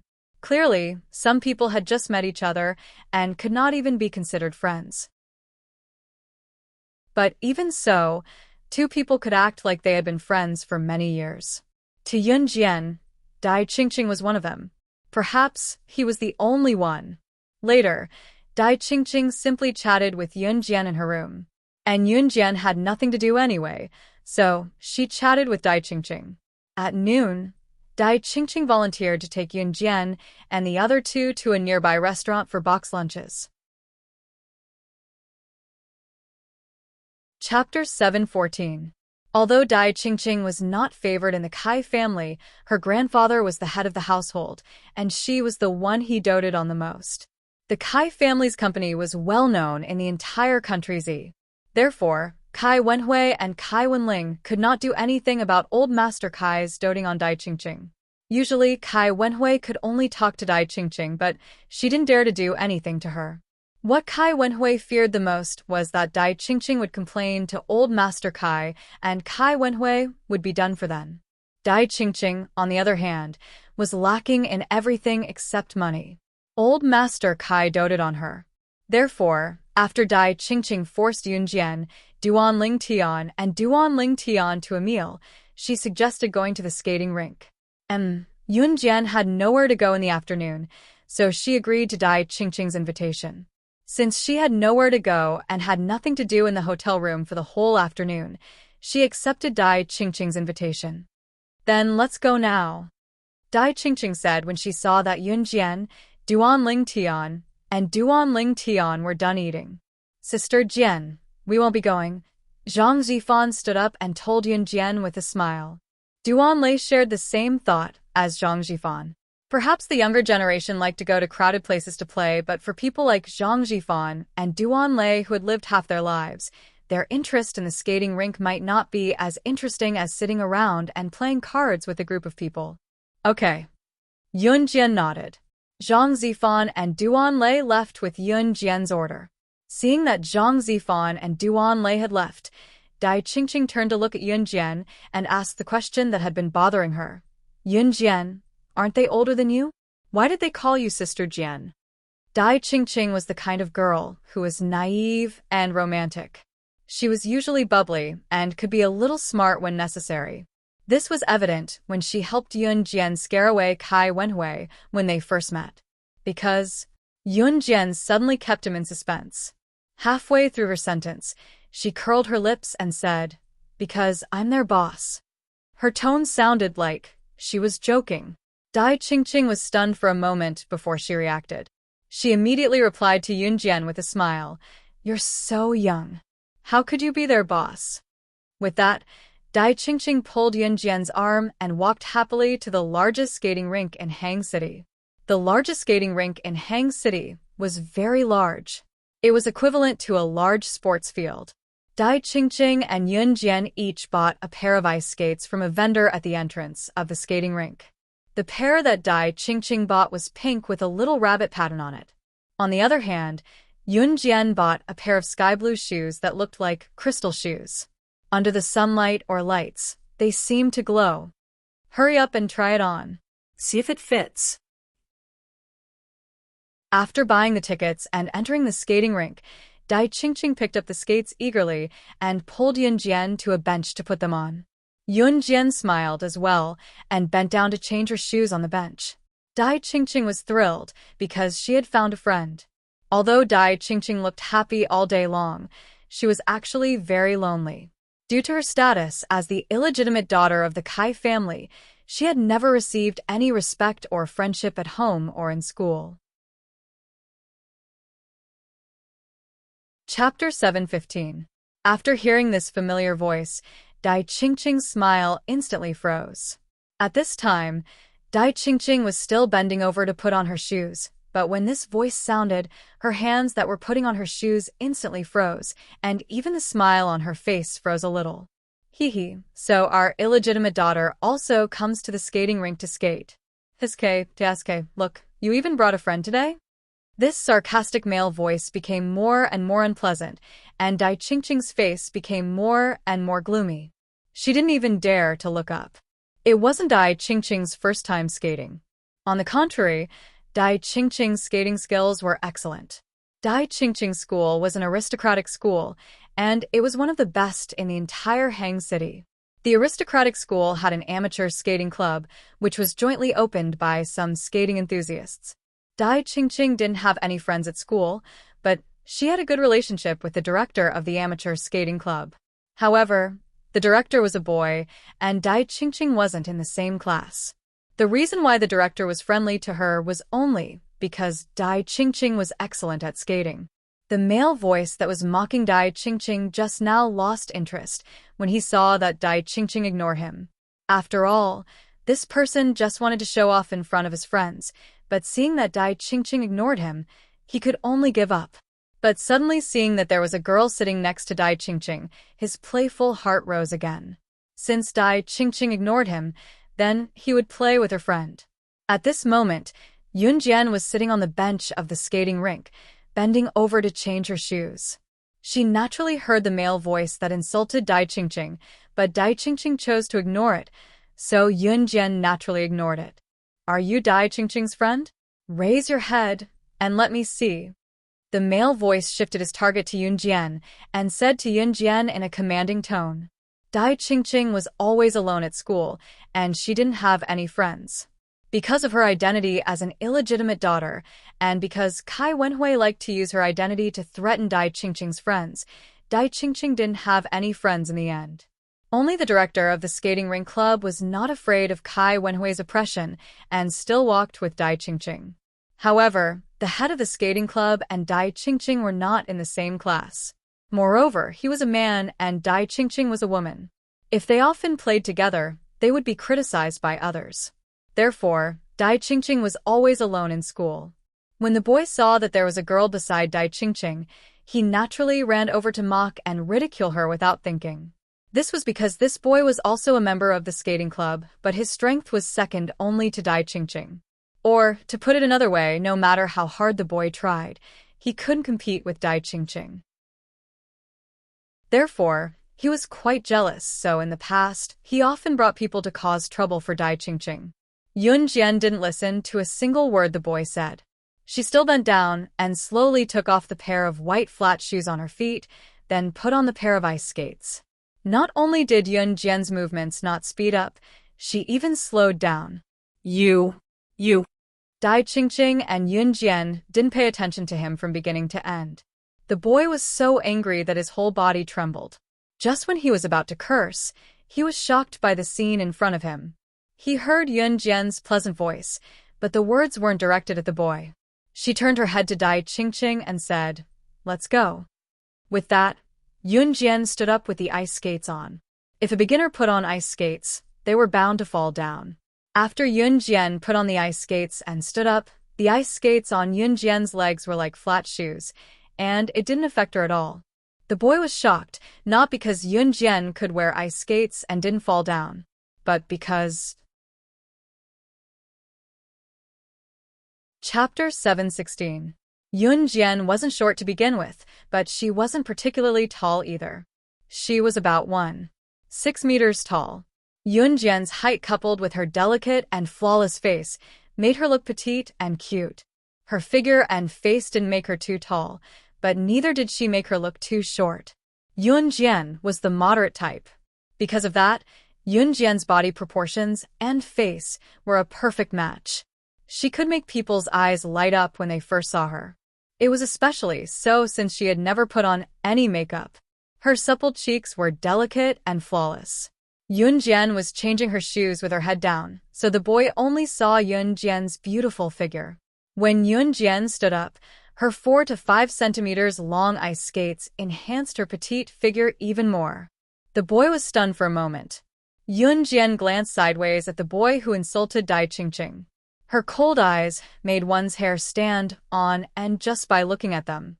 Yun Jian had a face that made people unable to look down on her. The boy couldn't help but be attracted to Yun Jian. "Hey, Yi Kaiyub." The other boys standing beside the boy saw that he was stunned, so they called out his name. The few of them looked at Yun Jian carelessly. When they saw Yun Jian's face, the few careless boys were instantly stunned. Yun Jian was even prettier than before. Her tender skin was like a newborn baby's. No one could ignore her beauty. Cough, cough, cough. The boy named Yi Kai who spoke first put his fist by his mouth, trying to cover up the awkwardness with coughs. However, his eyes were fixed on Yun Jian the whole time. "Yun Jian, let's go. Ignore them." Dai Qingqing was quite pretty, but she wasn't as delicate as Yun Jian. Therefore, the boys didn't feel like they were bullying a girl, even though they often bullied Dai Qingqing. Dai Qingqing, on the other hand, had obviously noticed that the boys' gazes were all on her. After all, these boys had a lot of power in the school. Dai Qingqing didn't want Yun Jian to get into trouble because of her, so she put on her ice skates and pulled Yun Jian towards the skating rink. Hey, why are you in such a hurry to leave? Dai Qingqing, we're classmates and members of the same club. Why don't we play together? Yi Kai walked over to block Dai Qingqing and Yun Jian. He stared straight at Yun Jian, and even his attitude towards Dai Qingqing improved. Yi Kai and Dai Qingqing were classmates. The most popular club in their school was with the skating club. This was because ice skating could not only exercise the body but was also an exciting and hot-blooded sport. Therefore, Yi Kai's group of boys was the same as Dai Qingqing. They were all classmates of the skating club. However, Dai Qingqing was very good at skating. Moreover, Dai Qingqing's appearance didn't suit the boys' tastes. Therefore, Yi Kai's group often found trouble with Dai Qingqing. However, they were stunned when they saw Yun Jian. Now, their attitude towards Dai Qingqing improved only because of Yun Jian's appearance. Yi Kai's heart itched. He had never seen such a beautiful girl. He wanted to get to know Yun Jian even more. "You're all here? What a coincidence." Right at this moment, another female voice came from the side. A tall and slender young lady with good looks was walking towards them. There were 2 girls following behind the young girl. They looked like her little followers. Chapter 717. Wow, it's Gao Meihan. She's the campus belle of our school. Why is she here? After the girl appeared, 2 of Yi Kai's buddies immediately cried out in surprise. "What do you know? She must be here for our campus hunk Yi." A guy standing next to Yi Kai proudly put his arm around Yi Kai's shoulder and laughed at the 2 people who were discussing. After saying that, the guy couldn't help but look to the side and glance at Yun Jian. The girl just now was the campus belle of their school. Her name was Gao Meihan. Gao Meihan was recognized as the #1 beauty in the school. Not only was she beautiful, but she was also kind and got along well with others. Therefore, a beauty like Gao Meihan was the ideal partner in many boys' hearts. "Yun Jian, let's go." However, after Dai Qingqing saw Gao Meihan, she walked over and wanted to pull Yun Jian to the side even more. Others didn't know, but Dai Qingqing had experienced it firsthand. Gao Meihan, who was rumored to be beautiful and kind, only knew how to pretend in front of boys. Dai Qingqing accidentally bumped into Gao Meihan on her way to school. At that time, Gao Meihan said that she was fine. Dai Qingqing thought that Gao Meihan was a nice person. However, in less than 2 days, there was news that she didn't apologize for bumping into Gao Meihan. Immediately, some boys came to Dai Qingqing to cause trouble, using the excuse of standing up for their goddess. Gao Meihan pretended to be innocent and told the boys not to cause trouble for Dai Qingqing. She said that it was her own accident. This way, the boys could stand up for Gao Meihan even more. Dai Qingqing was messed up badly back then.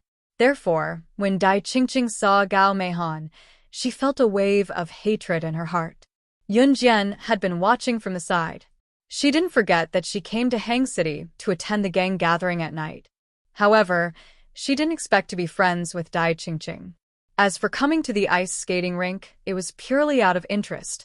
As a special agent in her previous life, Yun Jian basically knew everything that could be said. This was because special agents had to mix in all kinds of situations to kill people. Yun Jian might not be particularly good at ice skating, but compared to ordinary people, she was a piece of cake. Yes. Yun Jian didn't want to stay here any longer. When she heard that Dai Qingqing was going to leave, she turned around and left with Yi Kai and the others on her back. Seeing that Dai Qingqing and Yun Jian had left on their own accord, Gao Meihan's somewhat unhappy expression instantly improved a little. Everyone knew that Gao Meihan liked Yi Kai.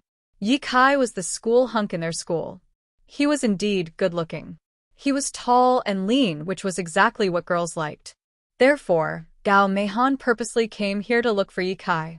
Gao Meihan knew that Yi Kai would definitely be here. Yi Kai was a member of the school's skating club. Gao Meihan already knew that he loved skating the most. However, she didn't expect to see Yi Kai staring blankly at a girl as soon as she entered the venue. No girl had ever caught Yi Kai's eye, including herself. Therefore, Gao Meihan watched Yun Jian walk over with a hateful gaze. Seeing that Dai Qingqing and Yun Jian were about to leave, Gao Meihan was also relieved. At this moment, Yi Kai's voice sounded again. Wait! Don't go! Yi Kai once again looked at Yun Jian with infatuation. It was undeniable that he fell in love with Yun Jian at first sight. Yi Kai took a deep breath. He looked at Dai Qingqing and realized that Yun Jian was with Dai Qingqing. Therefore, he said to Dai Qingqing, Dai Qingqing, if I did anything wrong to you before, I apologize to you. I'm now sincerely inviting the two of you to come with us. Please don't reject. Yi Kai had high standards. Even a school belle like Gao Meihan couldn't catch his eye. However, he fell in love with Yun Jian the moment he saw her. Chapter 718. Dai Qingqing's eyelids twitched. What was this? Yi Kai actually apologized to her? One had to know that Yi Kai was the one who always caused trouble for her in school. Dai Qingqing would rather believe that the sky was falling than believe that Yi Kai would apologize to her. But now? Yi Kai really apologized to her? Dai Qingqing was overjoyed, but she still put on airs and ignored Yi Kai and the others. She said to Yun Jian, Yun Jian, let's not lower ourselves to their level. I'll teach you how to skate. And I'll definitely teach you better than them. Yun Jian softly agreed. In fact, she didn't want to mess with Yi Kai and the others at all. Qingqing, Senior Yi invited you guys to skate. Don't reject him. It's rare for us to get together. Let's play together. Gao Meihan wanted nothing more than to tear Yun Jian into pieces, but she had no choice but to put on her usual kind face. Gao Meihan seemed to want to appear kinder in front of the boys. She was still like an innocent girl. She tried to run over and hold Yun Jian's hand while saying, Let's play together. I don't even know your name yet. You're so pretty. Let's be friends. But in reality, Gao Meihan hated Yun Jian to the core. Gao Meihan liked Yi Kai, but Yi Kai didn't like her. Gao Meihan couldn't do anything about it. But today, she suddenly saw Yi Kai staring blankly at an unfamiliar girl. If Gao Meihan wasn't angry and wanted to be friends with Yun Jian, then she must be stupid. But in front of the boys, Gao Meihan always acted like this. The school belle is different. Look at how magnanimous Gao Meihan is. Yeah, she's beautiful and kind-hearted. A few of Yi Kai's buddies immediately began to comment on her. At this moment, Gao Meihan was already walking towards Yun Jian. At the same time, she reached out and wanted to hold her hand like how Dai Qingqing held Yun Jian's hand. Hearing the praises from the people around her, Gao Meihan's heart rose slightly. She even couldn't help but curse in her heart. If the boys thought that she was so kind, then Yi Kai must be touched. After all, she was pretty and had a good figure. Which man in the world could resist her temptation? But just as Gao Meihan was about to hold Yun Jian's hand, Yun Jian's skates moved slightly to the side. She easily dodged Gao Meihan's hand. Sorry, I don't like strangers touching me with their dirty hands. With the side of her face facing Gao Meihan, Yunjian's nonchalant tone made the temperature in the room drop by a few degrees. The words stranger and dirty hands made Gao Meihan's heavily made-up face twitch violently. Her face instantly froze. A vicious and disgusted light flashed in Gao Meihan's eyes, but she still pretended to be pure and innocent. She looked as if she had really suffered a great grievance.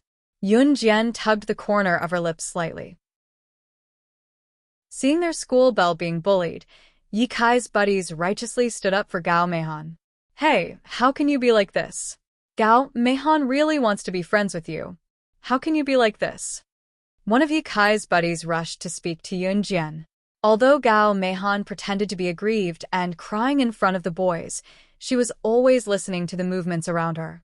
Pretending to be pitiful was her specialty. Just when Gao Meihan thought that Yunjian would embarrassingly apologize to her in front of everyone like a normal girl, she heard Yunjian's cold voice again. Chapter 719. The skating rink was huge, and there were many people skating here. Yunjian didn't say it very loudly, but it made everyone's heart tremble. Who would have thought that such a beautiful girl could say something so terrifying? What did she mean by, not only can I do that, but I can also kill you? Moreover, Yunjian's last question, do you believe me, was uttered in a flat tone. It wasn't a question, but a confirmation. Gao Meihan shuddered violently, and Yi Kai and the others were stunned for a while. Even Dai Qingqing looked at Yunjian in shock, and couldn't help but gasp at the same time. After all, if it was a normal girl, no one would say something like that so casually. Kill? That was something no one dared to think about. Yunjian, on the other hand, had uttered the words so easily. Pretty girl, you shouldn't joke like that, right? As if trying to ease the atmosphere, Yi Kai's buddy stood up again. He smiled awkwardly and looked at Yunjian. Without a doubt, everyone thought that Yunjian was just joking. Let's go. Yunjian glanced at them and said to Dai Qingqing. Oh. Dai Qingqing reacted after a while, and then she followed Yunjian to the side, bypassing Yi Kai and the others, and walked to another corner. Dai Qingqing laughed until they were far away from Yi Kai and the others. Hee Yunjian, did you see Gao Meihan's face just now? She was twitching. You probably don't know who Gao Meihan is, right? She's the girl who pretended to be pitiful in front of the boys. Back then Dai Qingqing talked to Yunjian for a while about what Gao Meihan did to her before she stopped. At this moment, Dai Qingqing and Yunjian were already standing at the ice skating rink in the north. Yi Kai, Gao Meihan, and the others were standing on the south side of the skating rink, which was the furthest away from Yunjian and Dai Qingqing. It was fortunate that the skating rink was huge, so Yi Kai's men could not hear what Yunjian and Dai Qingqing said since one was in the north while the other was in the south. Yunjian put on her ice skates and moved a little on the ice skating rink. She sat on the rest seat and watched Dai Qingqing skate. Dai Qingqing's skating posture is very gentle and beautiful. Yunjian squints and appreciates it again. Dai Qingqing was a member of the school's skating club. She was interested in skating and was good at it. Therefore, Yunjian accompanied Dai Qingqing and stayed here for the whole afternoon. When they left the skating club, it was already 4:30 p.m. Let's go, Yunjian. I'll take you to a feast. Dai Qingqing said generously. She had already regarded Yunjian as her true friend. Okay. Yunjian nodded. The two went back along the road. They first called Zhang Zifan and Duan Lei at Xian Garden Hotel, then went to the place Dai Qingqing pointed to for dinner. I should go back, Yunjian. Let's meet at the gathering tonight. Dai Qingqing said happily to Yunjian when she found out that Yunjian was going to the gathering tonight. Dai Qingqing stayed at Xian Garden Hotel because she didn't want to go back to the Kai family. But tonight was special. As the most favored granddaughter, Dai Qingqing's grandfather would take her to the gathering tonight. This gang gathering was held by the Leopard Gang. However, the Leopard Gang had invited people from all walks of life to participate in such a gathering. They wanted to get closer to each other and strive for better results. However, some large companies or enterprises would bring their children to such gatherings purely to introduce their juniors to the public. If there was someone of the right age, they could even get married. Chapter 720. Therefore, not only were the attendees of tonight's gathering internationally renowned or reputable companies in Province or even the world, these people would even bring their children along. However, under normal circumstances, the people who could bring their children to make friends with a wider social circle were usually the big companies in Province. As for the big shots that the Leopard Gang invited from the international community, there was no need to even think about it. They definitely wouldn't bring them. Even if someone wanted their children to get to know each other and become in-laws, it would depend on the situation. After all, it was a gathering organized by a gang in Province. If the big shots from the international scene brought their children to meet someone they fancied, they would either be marrying or marrying someone of lower status. It was not worth it. Of course, no one would voice such thoughts out loud. It was just that such a social phenomenon truly existed. After bidding farewell to Dai Qingqing, Yun Jian returned to Xian Garden Hotel. Since she had nothing to do in the hotel, she brought Zhang Zifan and Duan Lei, who had been cooped up in their rooms for the entire afternoon, to the hotel lounge to play mahjong. Before Zhang Zifan joined Yun Jian, he was still a small-time thug in Xinjiang town. Back then, Zhang Zifan was either gambling or lending money at a high interest rate. It had been a long time since he played mahjong since he started following Yun Jian. "I didn't expect you to be so good, Sister Jian," Zhang Zifan exclaimed in exasperation after losing to Yun Jian again. For people were required to play mahjong together. Since there was a mahjong table in Xian Garden Hotel's lounge, mahjong enthusiasts would naturally seek it out. Other than Zhang Zifan and Duan Lei, the other person at Yun Jian's table was a mahjong enthusiast. After losing 6 to 7 rounds to Yun Jian, the mahjong enthusiast opposite her stood up and left like he was running away. He was a bald old man who was currently rubbing his head and shouting, "I've lost it all. I've lost it all. I'm old. I can't do it anymore. I can't even win a little girl. I'm not coming anymore. I'm not coming anymore." Shaking his head and sighing, the little old man quickly left the place. "Sister Jian, can we stop?" Zhang Zifan, who had just lost a handful of 100 yuan, begged desperately, not knowing whether to laugh or cry. Yun Jian glanced at Zhang Zifan and Duan Lei, who didn't know whether to laugh or cry. She then looked at the clock in the lounge and said, "Again." Zhang Zifan wanted to cry, but had no tears. After Yun Jian won a lot of money, Zhang Zifan and Duan Lei had their wallets emptied by Yun Jian. The clock pointed to 7:30 in the evening. "I made quite a bit of money. I'll treat you two to supper after the party." Yun Jian patted her bulging trouser pockets and said generously to Zhang Zifan and Duan Lei. At the same time, she grinned slightly, revealing her neat row of white front teeth. Zhang Zifan and Duan Lei were speechless. At 7:40 p.m., a large bus stopped at the entrance of Xian Garden Hotel. The bus was there to pick up people who did not drive there. Duan Lei drove a tour bus, so he did not need to take the bus that Leopard's gang had sent. When Duan Lei drove steadily to the building where the party was being held, it was exactly 8 p.m. Leopard's gang's party was not held at Xian Garden Hotel. Duan Lei opened the door for Yun Jian personally, and Yun Jian hopped out of the car. Yun Jian then walked in front while Duan Lei and Zhang Zifan guarded her as they walked to the high-end building where the party was being held. The building was used for the party. Chapter 721. At this moment, in front of this building where there was no light, it was still pitch black. The side of the building was filled with fountains, and the various neon lights shone on the fountains, instantly adding a strange color to the fountains. Passing through a small forest on this side of the stone path, one could see this tall building standing in front of them from afar. The closer they got to the building's entrance, the clearer Yun Jian and her friends could be seen in the dark. "Sister Jian, it's here. Let's go in." Duan Lei held a piece of paper in his hand that had the address of the gathering written on it. He glanced at the address with the help of the street lamp and looked up at the building's door number as he told Yun Jian. Yunjian nodded and led Zhang Zifan and Duan Lei forward. Just as they reached the stairs of the building, Yunjian heard someone calling her name from behind from afar. Hearing the voice, Yunjian was certain that the person who spoke was not Dai Qingqing. It was a man's voice. Standing on the stairs, Yunjian tilted her head slightly to look at him. When she saw who was walking over, she frowned slightly. The person who called her was none other than Yi Kai, whom she had met at the skating rink. There was a middle-aged man and woman standing beside Yi Kai's tall frame. Looking at their features that resembled Yi Kai's, Yunjian could guess that they were Yi Kai's parents. Yunjian! It's really you. Yi Kai exclaimed in delight when he saw Yunjian.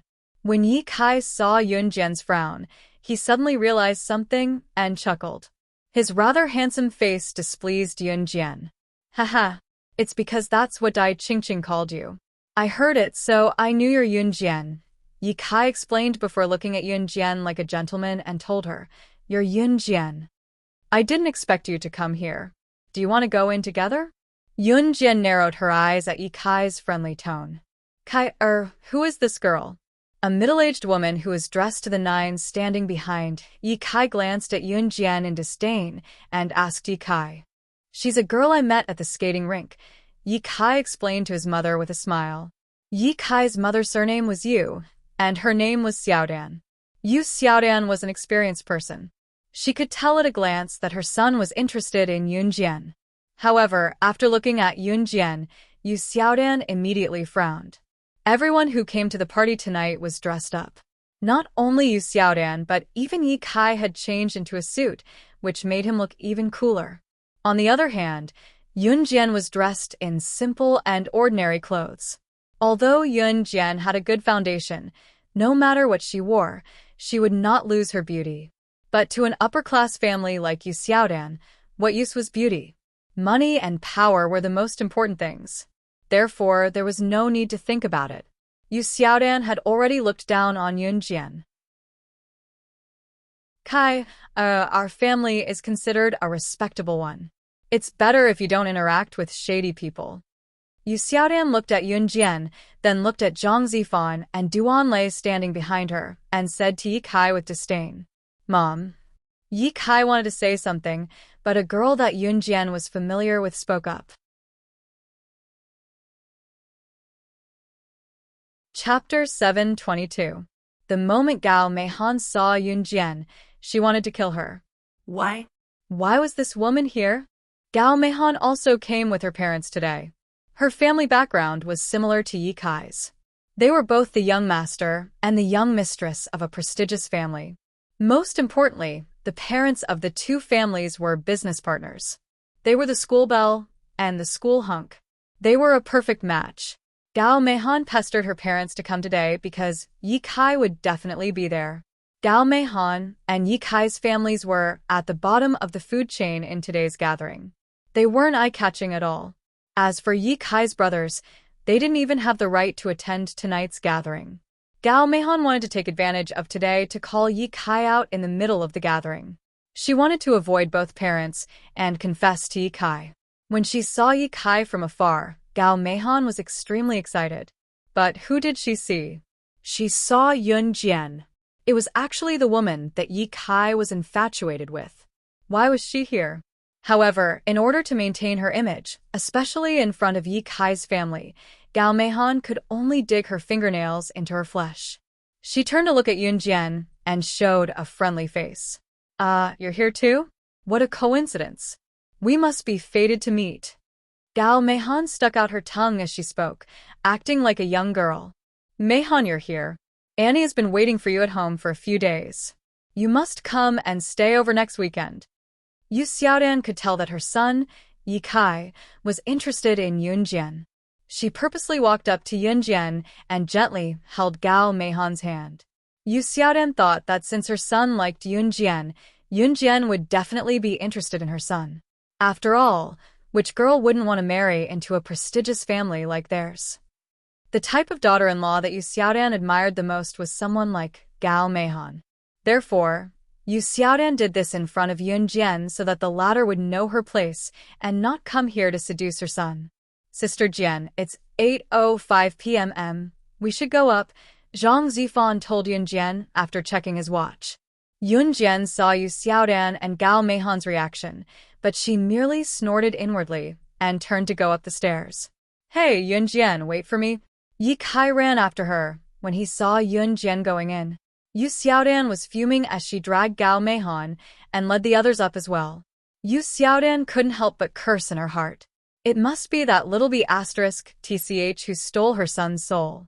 She's still pretending to be virtuous. Playing hard to get? Humph. She was not going to let the b** tch get away with it.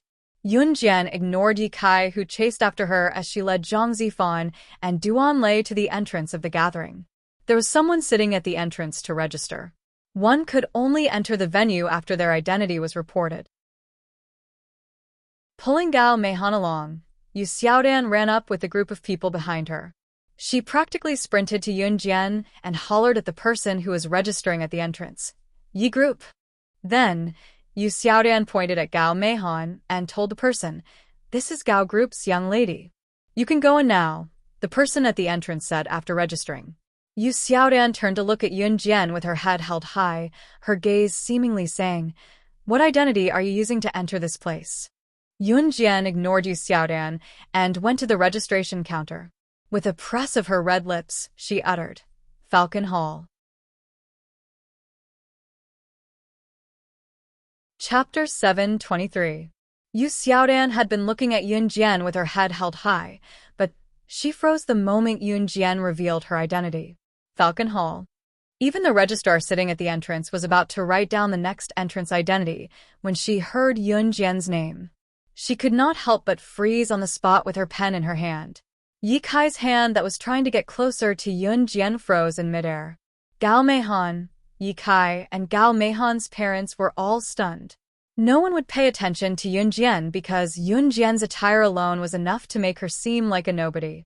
However, Falcon Hall was a gang that had risen recently. Back then, Leopard Pack was the top gang in Jia Province while Flying Passage was second. In other words, Flying Passage's influence was second only to Leopard Pack. It could be said that Flying Passage was the only gang that could possibly replace Leopard Pack as the top gang in Jia Province. Even Leopard Pack, the top gang in Jia Province, could not annihilate Flying Passage. However, news had spread a few months ago that Flying Passage had been annihilated by Falcon Hall. All of Flying Passage's territory had now become Falcon Hall's. The news was already shocking enough, but compared to that, the scariest part about Falcon Hall was, back when Flying Passage was annihilated, it was not Falcon Hall who led their brothers to fight for it. Instead, it was Falcon Hall's boss, Rakshasa, who went to Flying Passage alone and killed their boss right in front of the higher-ups and everyone else. She did not need anyone to annihilate the second-best gang in Jia Province on her own. Just how powerful was that? However, no one present would associate Yunjian with the legendary Falcon Hall's current boss, Rakshasa. After all, the legendary Rakshasa was too powerful, while the Yunjian before them looked thin and weak. Although Yunjian was now much more voluptuous than when she had just been reborn, she still looked skinny, with her clothes wrapped around her body. Falcon Hall. Yunjian, you're from Falcon Hall? Yi Kai's first reaction was shock. After all, most of the people present knew what Falcon Hall represented. Falcon Hall was able to wipe out Flying Passage in the shortest time possible, when even Leopard Pack could not. This meant that Falcon Hall would very likely replace Leopard Pack as the #1 gang in Jia Province in the future. Although Yi Kai and Gao Meihan's families were prominent in Hang City, in a gathering like this, their companies were only at the bottom of the food chain. Not to mention Falcon Hall and Leopard Pack. They were not even 1/10 of Falcon Hall and Leopard Pack. Therefore, Yu Xiaodan's face turned pale the moment she heard that Yunjian was from Falcon Hall. She had just verbally insulted Yunjian because she saw Yunjian's shabby clothes. At first, Yu Xiaodan even thought that Yunjian was the kind of woman who would shamelessly come to her son and beg him to bring her into the venue. That was why Yu Xiaodan had boasted about her and Gao Meihan's family background in front of Yunjian. However, who would have thought that Yunjian was Falcon Hall's member? How was that possible? She was still so young. How could she represent Falcon Hall in this gathering? Yun Jian ignored Yi Kai. At the same time, Zhang Zifan had walked to the registration counter. He spoke to the people registering new crews. Chapter 724. When Yun Jian mentioned Falcon Hall earlier, it meant that she was a member of Falcon Hall. Yi Kai and Gao Meihan's families had mixed feelings. After all, everyone knew of Falcon Hall's name. However, who would have thought that Zhang Zifan, who had been following behind Yun Jian, would mention the name New Crews so bluntly? If Falcon Hall was a rising force that should not be provoked, then New Crews was the representative of the new generation of large corporations. Now that New Crews was well known throughout the country, New Crews was undoubtedly a trendsetter in Country Z. New Crews had also started planning to expand nationwide in the form of branches. The plan was still in progress, but Yun Jian had already arranged for Zhang Zifan to carry out the plan. At the same time, New Crews had already begun to join the company nationwide and received a great response. It could be said that New Crews was the rising star of the future. As for Yi Kai's family's Yi Group and Gao Meihan's Gao Group, there was no need to even think about it. They were incomparable to New Crews. When Yun Jian mentioned Falcon Hall, the person at the registration counter was dumbfounded. In the end, Zhang Zifan, who looked like Yun Jian's follower, came forward and said New Crews. The person at the registration counter was completely dumbfounded. The black pen in her hand fell to the ground with a clatter. The person at the registration counter quickly bent down to pick up the pen. Then, she wrote New Crews on the registration book in a panic. She then said to Yun Jian in a panic, "Apologies, I'm sorry. My apologies for my rudeness earlier. You may enter now."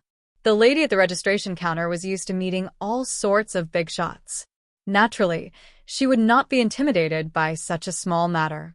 If Yun Jian did not look so young and her identity, including that of the middle-aged man behind her, were not so shocking, the lady at the registration counter would not be stunned at all. Yi Kai turned sideways to say something to Yun Jian, who was 2 meters away from him just as the lady at the registration counter finished her words. "Sister Jian, let's go in." Zhang Zifan spoke first to Yun Jian. "Yes." Yun Jian nodded. Then, Yun Jian led Zhang Zifan and Duan Lei through the entrance. The corners of Yi Kai's mouth twitched. He looked at Yun Jian's petite but alluring back, and his heart began to stir. Seeing this, Gao Meihan once again dug her fingernails into her flesh, but her face was trembling as she pulled out a very unnatural smile. "Calm down." Yu Xiaodan walked over and knocked on Yi Kai's head, then muttered to herself, "Stop pretending. A perfectly fine girl running off to mingle in the underworld. She's definitely not a good person. Kai, or you better stay away from her. Don't be bewitched." Saying that, Yu Xiaodan grabbed Gao Meihan's hand and patted it gently. Then, she smiled at Gao Meihan and praised her in front of her family. "Our Meihan is the best. Not only is she beautiful, but she's also kind-hearted and generous." Ha! Yu Xiaodan even comforted herself as she spoke. In Yu Xiaodan's opinion, so, what if Yun Jian was Falcon Hall's member? So, what if Zhang Zifan was Yun Jian's man and was related to New Crews? She was not Falcon Hall's boss, the woman called Slang Luo. She was not the director of New Crews. What was there to be smug about? Some people are just too self-righteous and think too highly of themselves. Yu Xiaodan didn't forget to add such a sentence. Chapter 725. Yu Xiaodan said that because she was indignant that Yun Jian had been more arrogant than her just now. Therefore, if Yu Xiaodan did not mock Yun Jian, she would feel even worse holding it in. This was only because Yu Xiaodan did not know Yun Jian's identity. If Yu Xiaodan knew Yun Jian's true identity, she would not dare to say such things even if she had the guts to do so. All right, let's go in." After listening to Yu Xiaodan's words, even Yu Xiaodan's own husband couldn't listen to it anymore. He hurriedly urged twice. Fine. Yu Xiaodan replied impatiently. Then, she turned to look at Gao Meihan with a benevolent face. The more Xiaodan looked at Gao Meihan, the more she liked her. As they spoke, they followed Yun Jian through the entrance. When Yun Jian led Zhang Zifan and Duan Lei into the venue, they were greeted by various dining tables that were more than 10 meters long. The lights in front of them lit up the place like it was daytime, while all sorts of desserts were laid out on the tables. There were many cutlery on the tables covered with white tablecloths, but it was obvious that the desserts and cutlery were expensive just by looking at them. There were wine bottles piled up on some of the tables. From a distance, it was obvious that the wine was expensive, and they were all premium items from the olden days. It was obvious that one could enjoy any of the delicacies here for free once they entered the venue. This was a gathering of the upper class.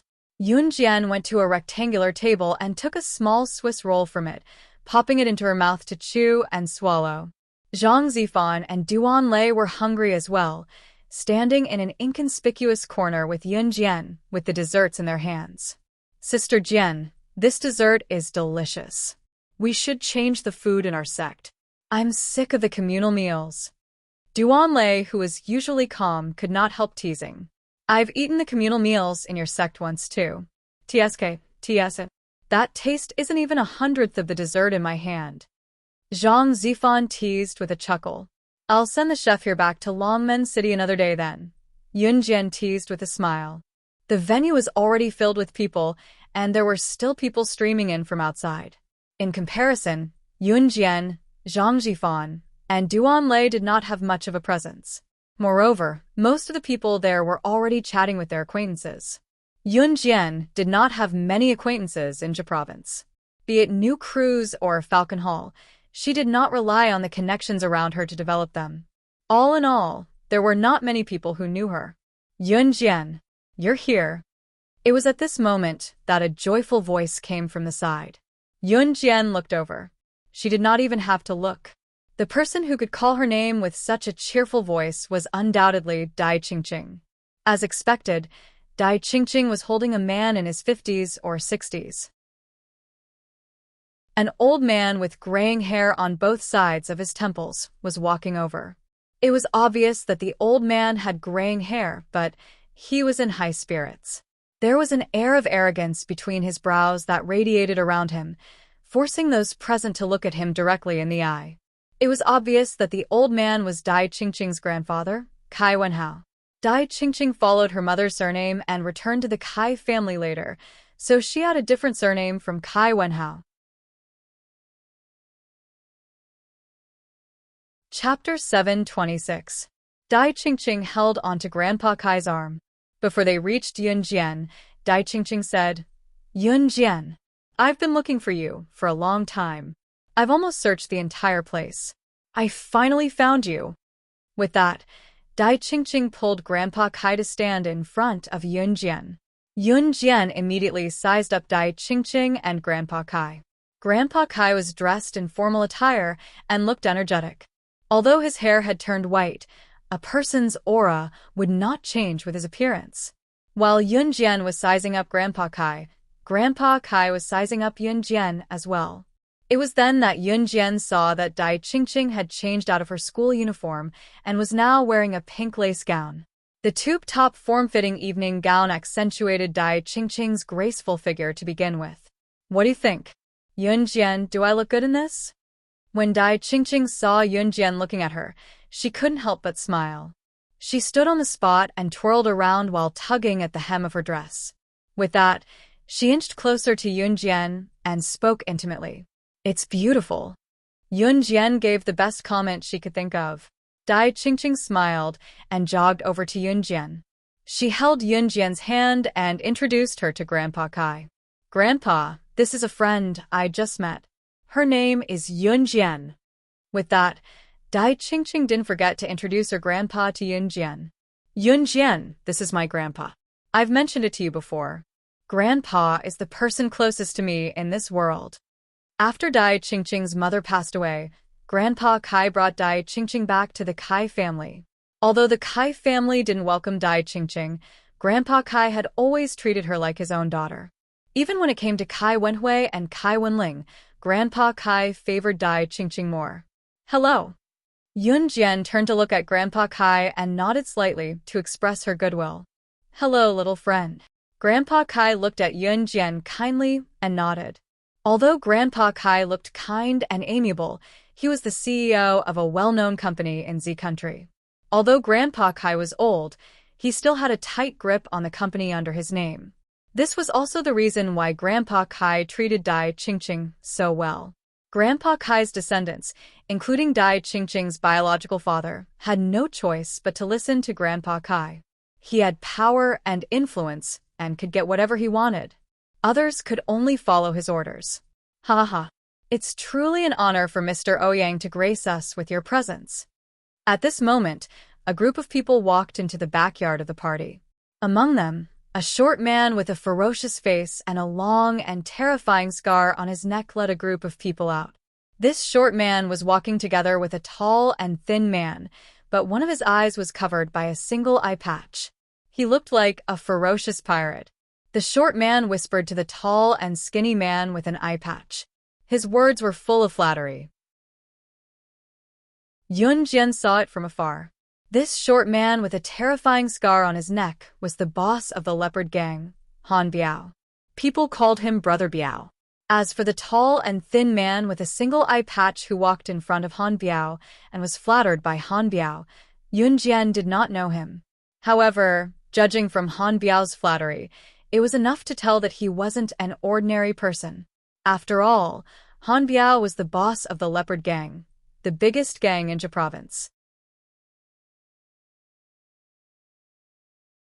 Chapter 727. Han Biao became the center of attention as soon as he showed up. Yunjian followed the line of sight and accidentally saw Yi Kai, Gao Mei Han, and others who had just come in not too far away. Yunjian could also sense that Yi Kai was searching for her. Fortunately, Yunjian's location was not easy to be found, so Yi Kai did not notice her. Yunjian suppressed her disgust and turned to look at Han Biao and the single-eyed man called Mr. Ouyang in the distance. While Grandpa Kai was studying Han Biao and Mr. Ouyang in the distance, he also paid special attention to Yunjian. Grandpa Kai frowned slightly when he saw Yunjian looking into the distance. Dai Qingqing, on the other hand, did not notice that at all. She was holding Yunjian's hand and enjoying desserts at the dining table. Mr. Ouyang's voice finally came from the distance. Where are the people from Flying Passage? Why aren't they here yet? Leopard Gang had hosted such a large-scale gathering last year and invited famous people from all over the world. In fact, there weren't many people who came to participate. It was said that famous people from all over the world were invited to participate, but in reality, there were only a few famous people who would really come. Mr. Ouyang's words shocked everyone present. What? Did Mr. Ouyang not know that Flying Passage, the former second strongest gang in Jia province, had been annihilated and replaced by Falcon Hall? In fact, Mr. Ouyang did not know about that. Or rather, the annihilation of a major gang like Flying Passage. It might cause a huge uproar in Jia province. However, it was nothing if it was spread across the country or the world. Therefore, the news did not spread too far. It was only natural that these bosses who had just arrived in Jia province did not hear about it. Han Biao's heart skipped a beat. He knew that Mr. Ouyang was friends with Flying Passage's boss. Now that he asked, Flying Passage was the former second strongest gang in Jia province. Although its annihilation had nothing to do with him, Han Biao could not help but inwardly gasp. Yunjian, who was standing in the distance, naturally heard Mr. Ouyang's question. She raised her eyebrows. Mr. Ouyang didn't suspect anything when Han Biao didn't answer for a long time. Instead, he laughed and said, Could it be that Flying Passage is late again, just like last year's gathering? Haha, Su Zhouzheng is so shameless. He was late again. As he spoke, Mr. Ouyang did not sense the gloomy atmosphere among the crowd. He continued to entertain himself by saying, Su Zhouming will also be here today. He has been looking forward to it for a long time. Unfortunately, something big happened to the organization some time ago, so he couldn't leave. He didn't even make it back for the New Year this year. Today, he finally found the time to come back. How dare that brat Su Zhouzheng be late? Mr. Ouyang said. He didn't take Han Biao seriously at all and laughed first. Su Zhou was the leader of the Sky Bridge Gang, and Su Zhouming was Su Zhoujing's brother. Su Zhou had been personally killed by Yun Jian. Yun Jian listened to Mr. Ouyang's words at this time, and she could hear the spearhead. Su Zhouming? Mr. Ouyang, this Su Zhouming can't be Su Zhoujing's brother, Leopardhead, who is now working for kosher mercenaries, right? Han Biao asked with a trembling voice. Su Zhoujing and Flying Passage might not be that scary, but the scariest one was still Su Zhouming. Su Zhouming was Su Zhoujing's brother, codenamed Leopardhead, who is now working for kosher mercenaries. Kosher mercenaries. When the people present suddenly heard this title, they were so frightened that they straightened their bodies. The brother of Flying Passage's leader, Su Zhoujing, who was eliminated by Falcon Hall, was working for kosher mercenaries. And his brother didn't even know that his younger brother was dead. Heavens! Wouldn't Falcon Hall be done for then? Falcon Hall eliminated Flying Passage and killed Su Zhouming's brother, who was working for kosher mercenaries. Chapter 7:28. Yun Jian frowned slightly when she heard Han Biao's voice from afar. She pursed her lips without batting an eyelid. She was the one who killed Su Zhoujing. She was also the one who annihilated Flying Passage. Su Zhoujing had indeed used his brother to threaten her before he died. However, Yun Jian had ignored him and killed Su Zhoujing without hesitation. As for Su Zhoujing's brother, Su Zhouming, codenamed Leopardhead, he was indeed a member of the kosher mercenaries. Yun Jian had been busy annihilating the Inferno Ring and had completely forgotten about it. After the kosher mercenaries annihilated the Inferno Ring, they had requested for their members to isolate themselves from the outside world for a period of time and to take over the Inferno Ring's forces as quickly as possible. This meant that the news of Su Zhoujing's death had yet to reach his brother, Su Zhouming, who was codenamed Leopardhead in the kosher mercenaries. Yun Jian lowered her gaze. Just as she thought of this, she heard Mr. Ouyang laugh loudly from afar. He boasted to Han Biao, "That's right. My brother, Su Zhouming, is a member of the kosher mercenaries." Ha ha ha. As he spoke, Mr. Ouyang's face was filled with pride and arrogance that no one could look down on. Mr. Ouyang and Su Zhouming were old friends, and Su Zhouming was Su Zhoujing's brother. Therefore, Su Zhoujing was also friends with Mr. Ouyang using his brother's reputation. This was also why Su Zhoujing's Flying Passage was the second strongest gang in Jia Province. Therefore, when they heard Mr. Ouyang say that the brother of the dead Flying Passage boss was a member of the kosher mercenaries, everyone present broke out in cold sweat for Falcon Hall. Speaking of which, two organizations were absolutely not to be trifled with in the underworld. They were not led by the Enhun Group or the kosher mercenaries. Therefore, the first thought in everyone's mind was, Falcon Hall is doomed. Grandpa, isn't that Flying Passage gang? Even Dai Qingqing could not help but ask Grandpa Kai after hearing about Flying Passage gang. Wasn't Falcon Hall already annihilated Flying Passage? You're just a child. Don't talk too much. Eat your food. Grandpa Kai was afraid that Dai Qingqing would say something wrong. In such a grand occasion, it was different from other places. If one said something wrong here, it was very likely to lead to a fatal disaster. Yun Jian, I've finally found you. At that moment, Yi Kai, who brought his family, and Gao Meihan's eyes. Yun, despite you Zidli.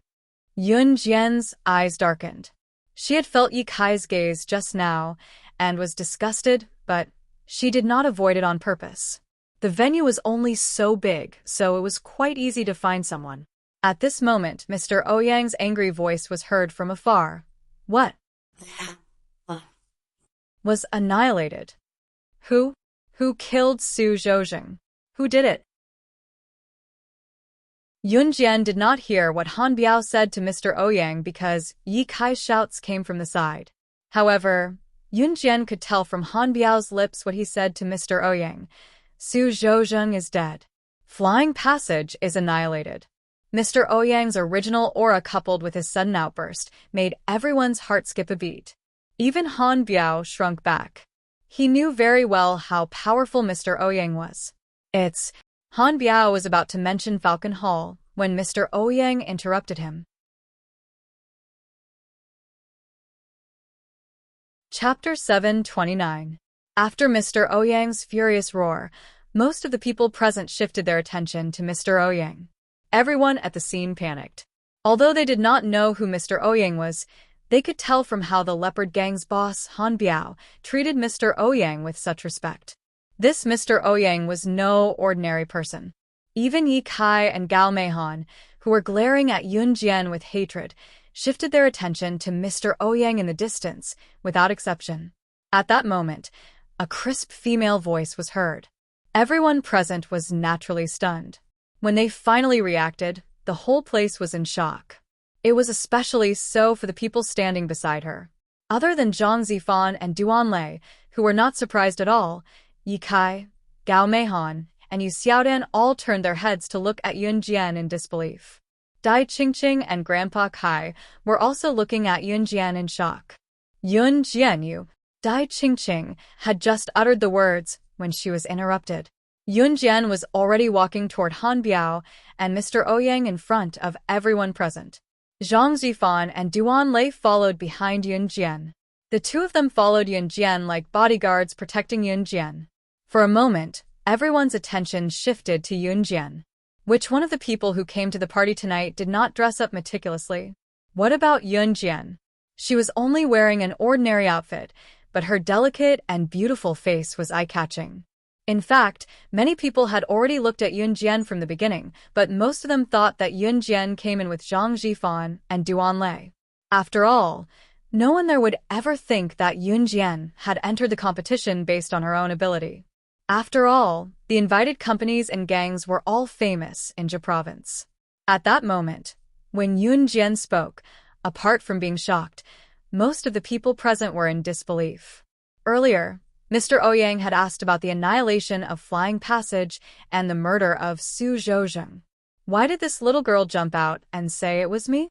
Was she the one who killed Su Zhouzheng and destroyed Flying Passage? What kind of joke was this? Did she think she was a Russian? Yun Jian, come back. Don't talk nonsense. Although Yi Kai was terrified, he did not want Yun Jian to be implicated. Yi Kai thought that Yun Jian was spouting nonsense. Yi Kai had fallen in love with Yun Jian at first sight, and he had planned to confess his love to Yun Jian after the party. Now that he saw Yun Jian step out, he could not hold back. Yu Xiaodan, before Yi Kai rushed over to Yun Jian, Kai, my son, don't worry about her. That's the boss of Leopard Gang standing there. Then, Yu Xiaodan scolded Yun Jian, but she said very softly, this little b***, she's the one who's spouting nonsense. Serves her right for getting into trouble. Tui. Yu Xiaodan already had a problem with Yun Jian, and now that she saw Yun Jian walking over, she became even more agitated, and the words that came out of her mouth were not polite. Gao Meihan, who hated Yun Jian to the bone, smiled from the side. Very well, it seemed that this little b*** tch Yun Jian had a death wish, so she did not have to do anything. At that moment, Yun Jian was already in front of Han Biao and Mr. Ouyang like a king under the protection of Zhang Zifan and Duan Lei. Chapter 730. This little girl actually dared to provoke Mr. Ouyang so blatantly.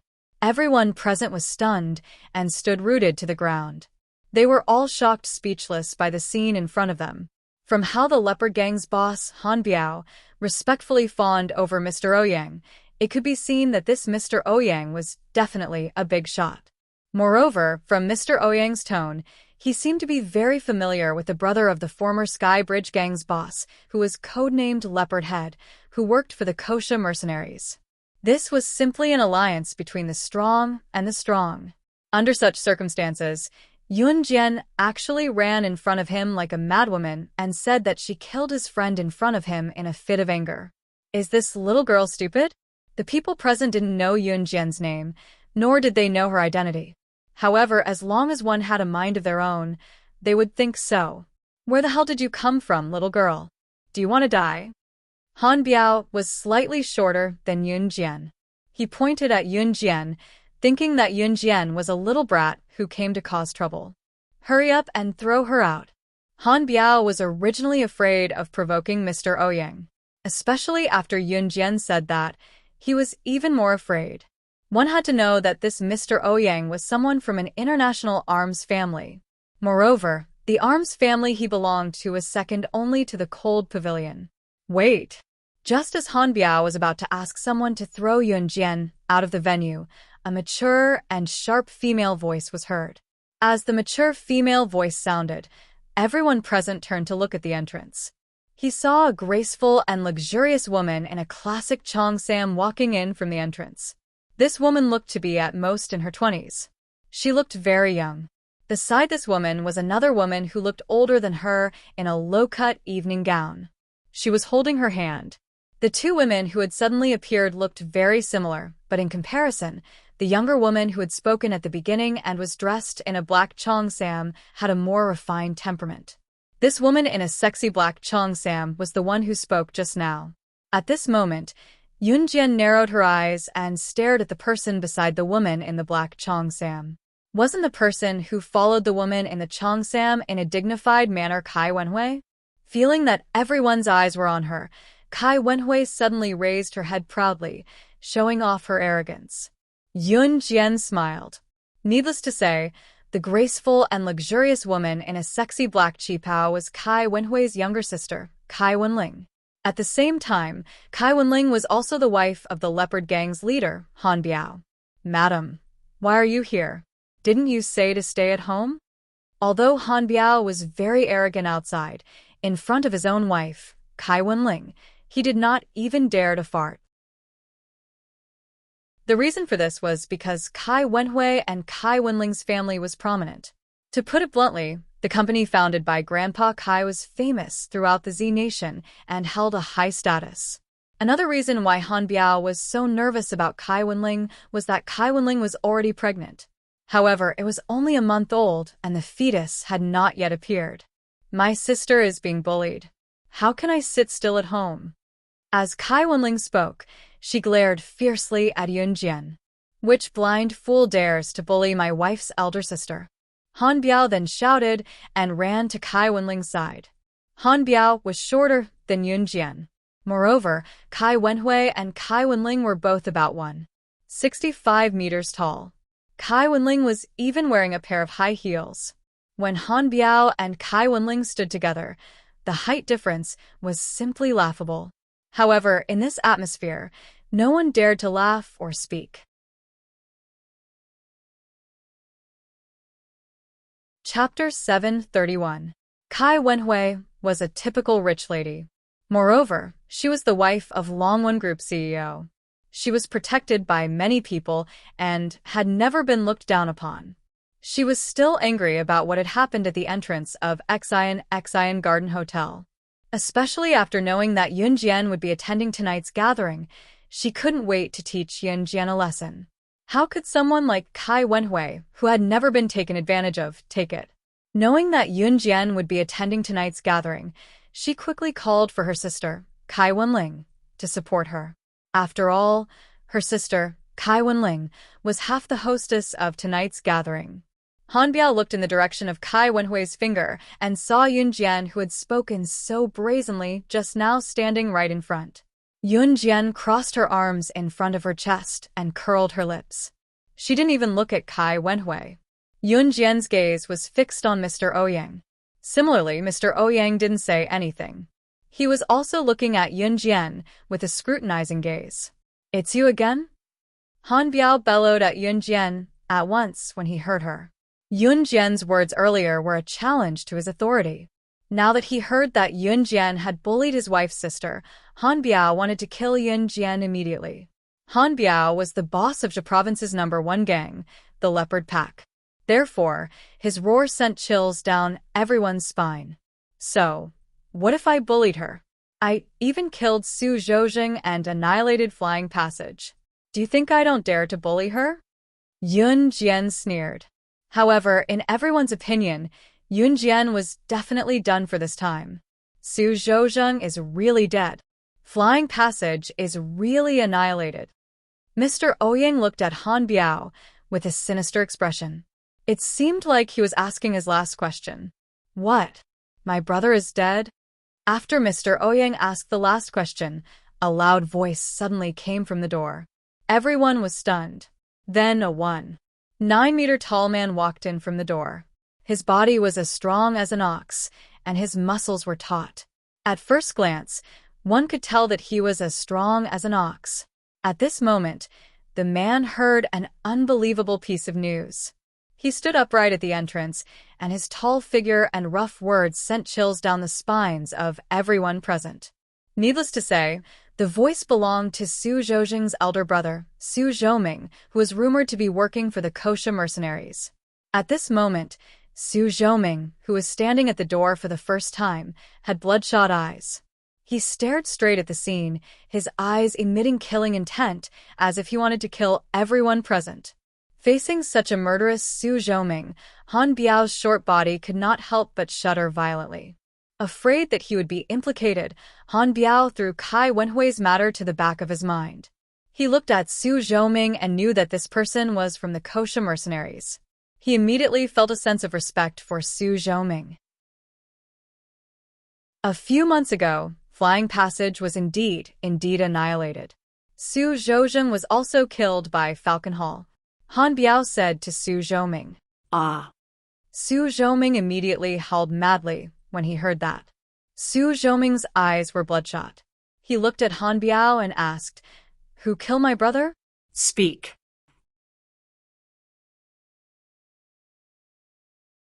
Chapter 732.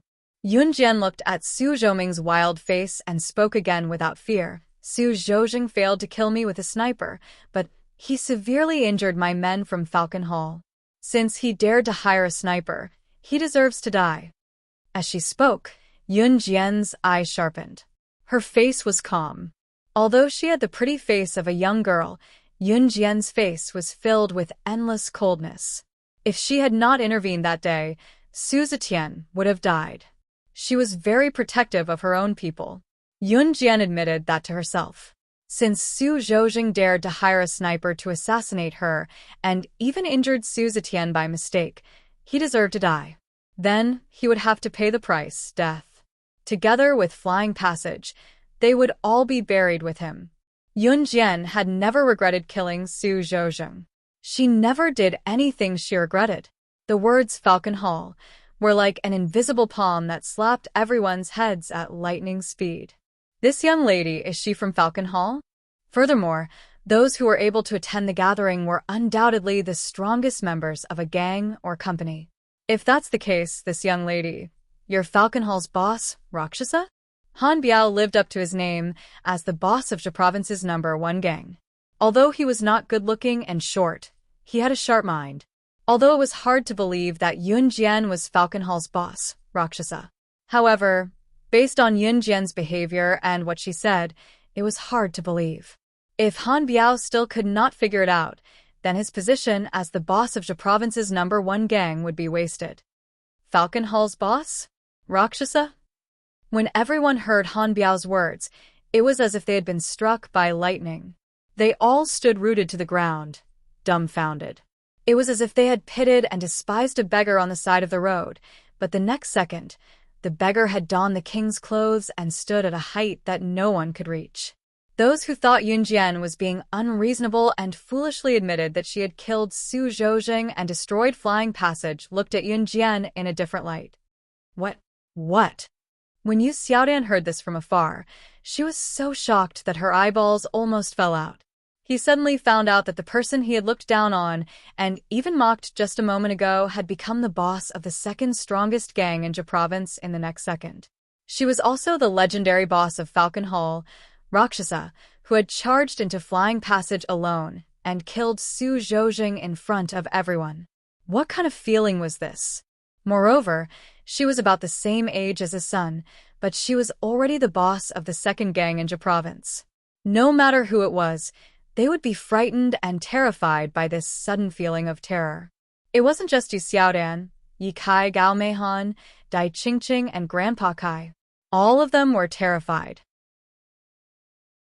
For a moment, a sense of panic swept through everyone's body, giving people the feeling that they had been hit on the head with a taser. What do you think? Yun Jian sneered. At this moment, the expression on her face did not match the expression she should have at her age. Cold, arrogant, like a king overlooking all living beings. How dare you kill my brother? You're the one who killed him. Go to hell. Go to hell. Arg. Su Zhoming, who was beside her, had already gone mad. He glared at Yunjian. The murderous intent in his eyes was like a raging fire that could not be extinguished. You're tuning in to the Dreamy Chapters YouTube channel. We're so grateful for your support, and don't forget to subscribe to join us on this incredible journey through captivating stories. Your generosity through donations truly makes a world of difference, as it's the primary source of revenue that allows me to expand and enhance this channel for you. Thank you from the bottom of my heart for being a part of this adventure.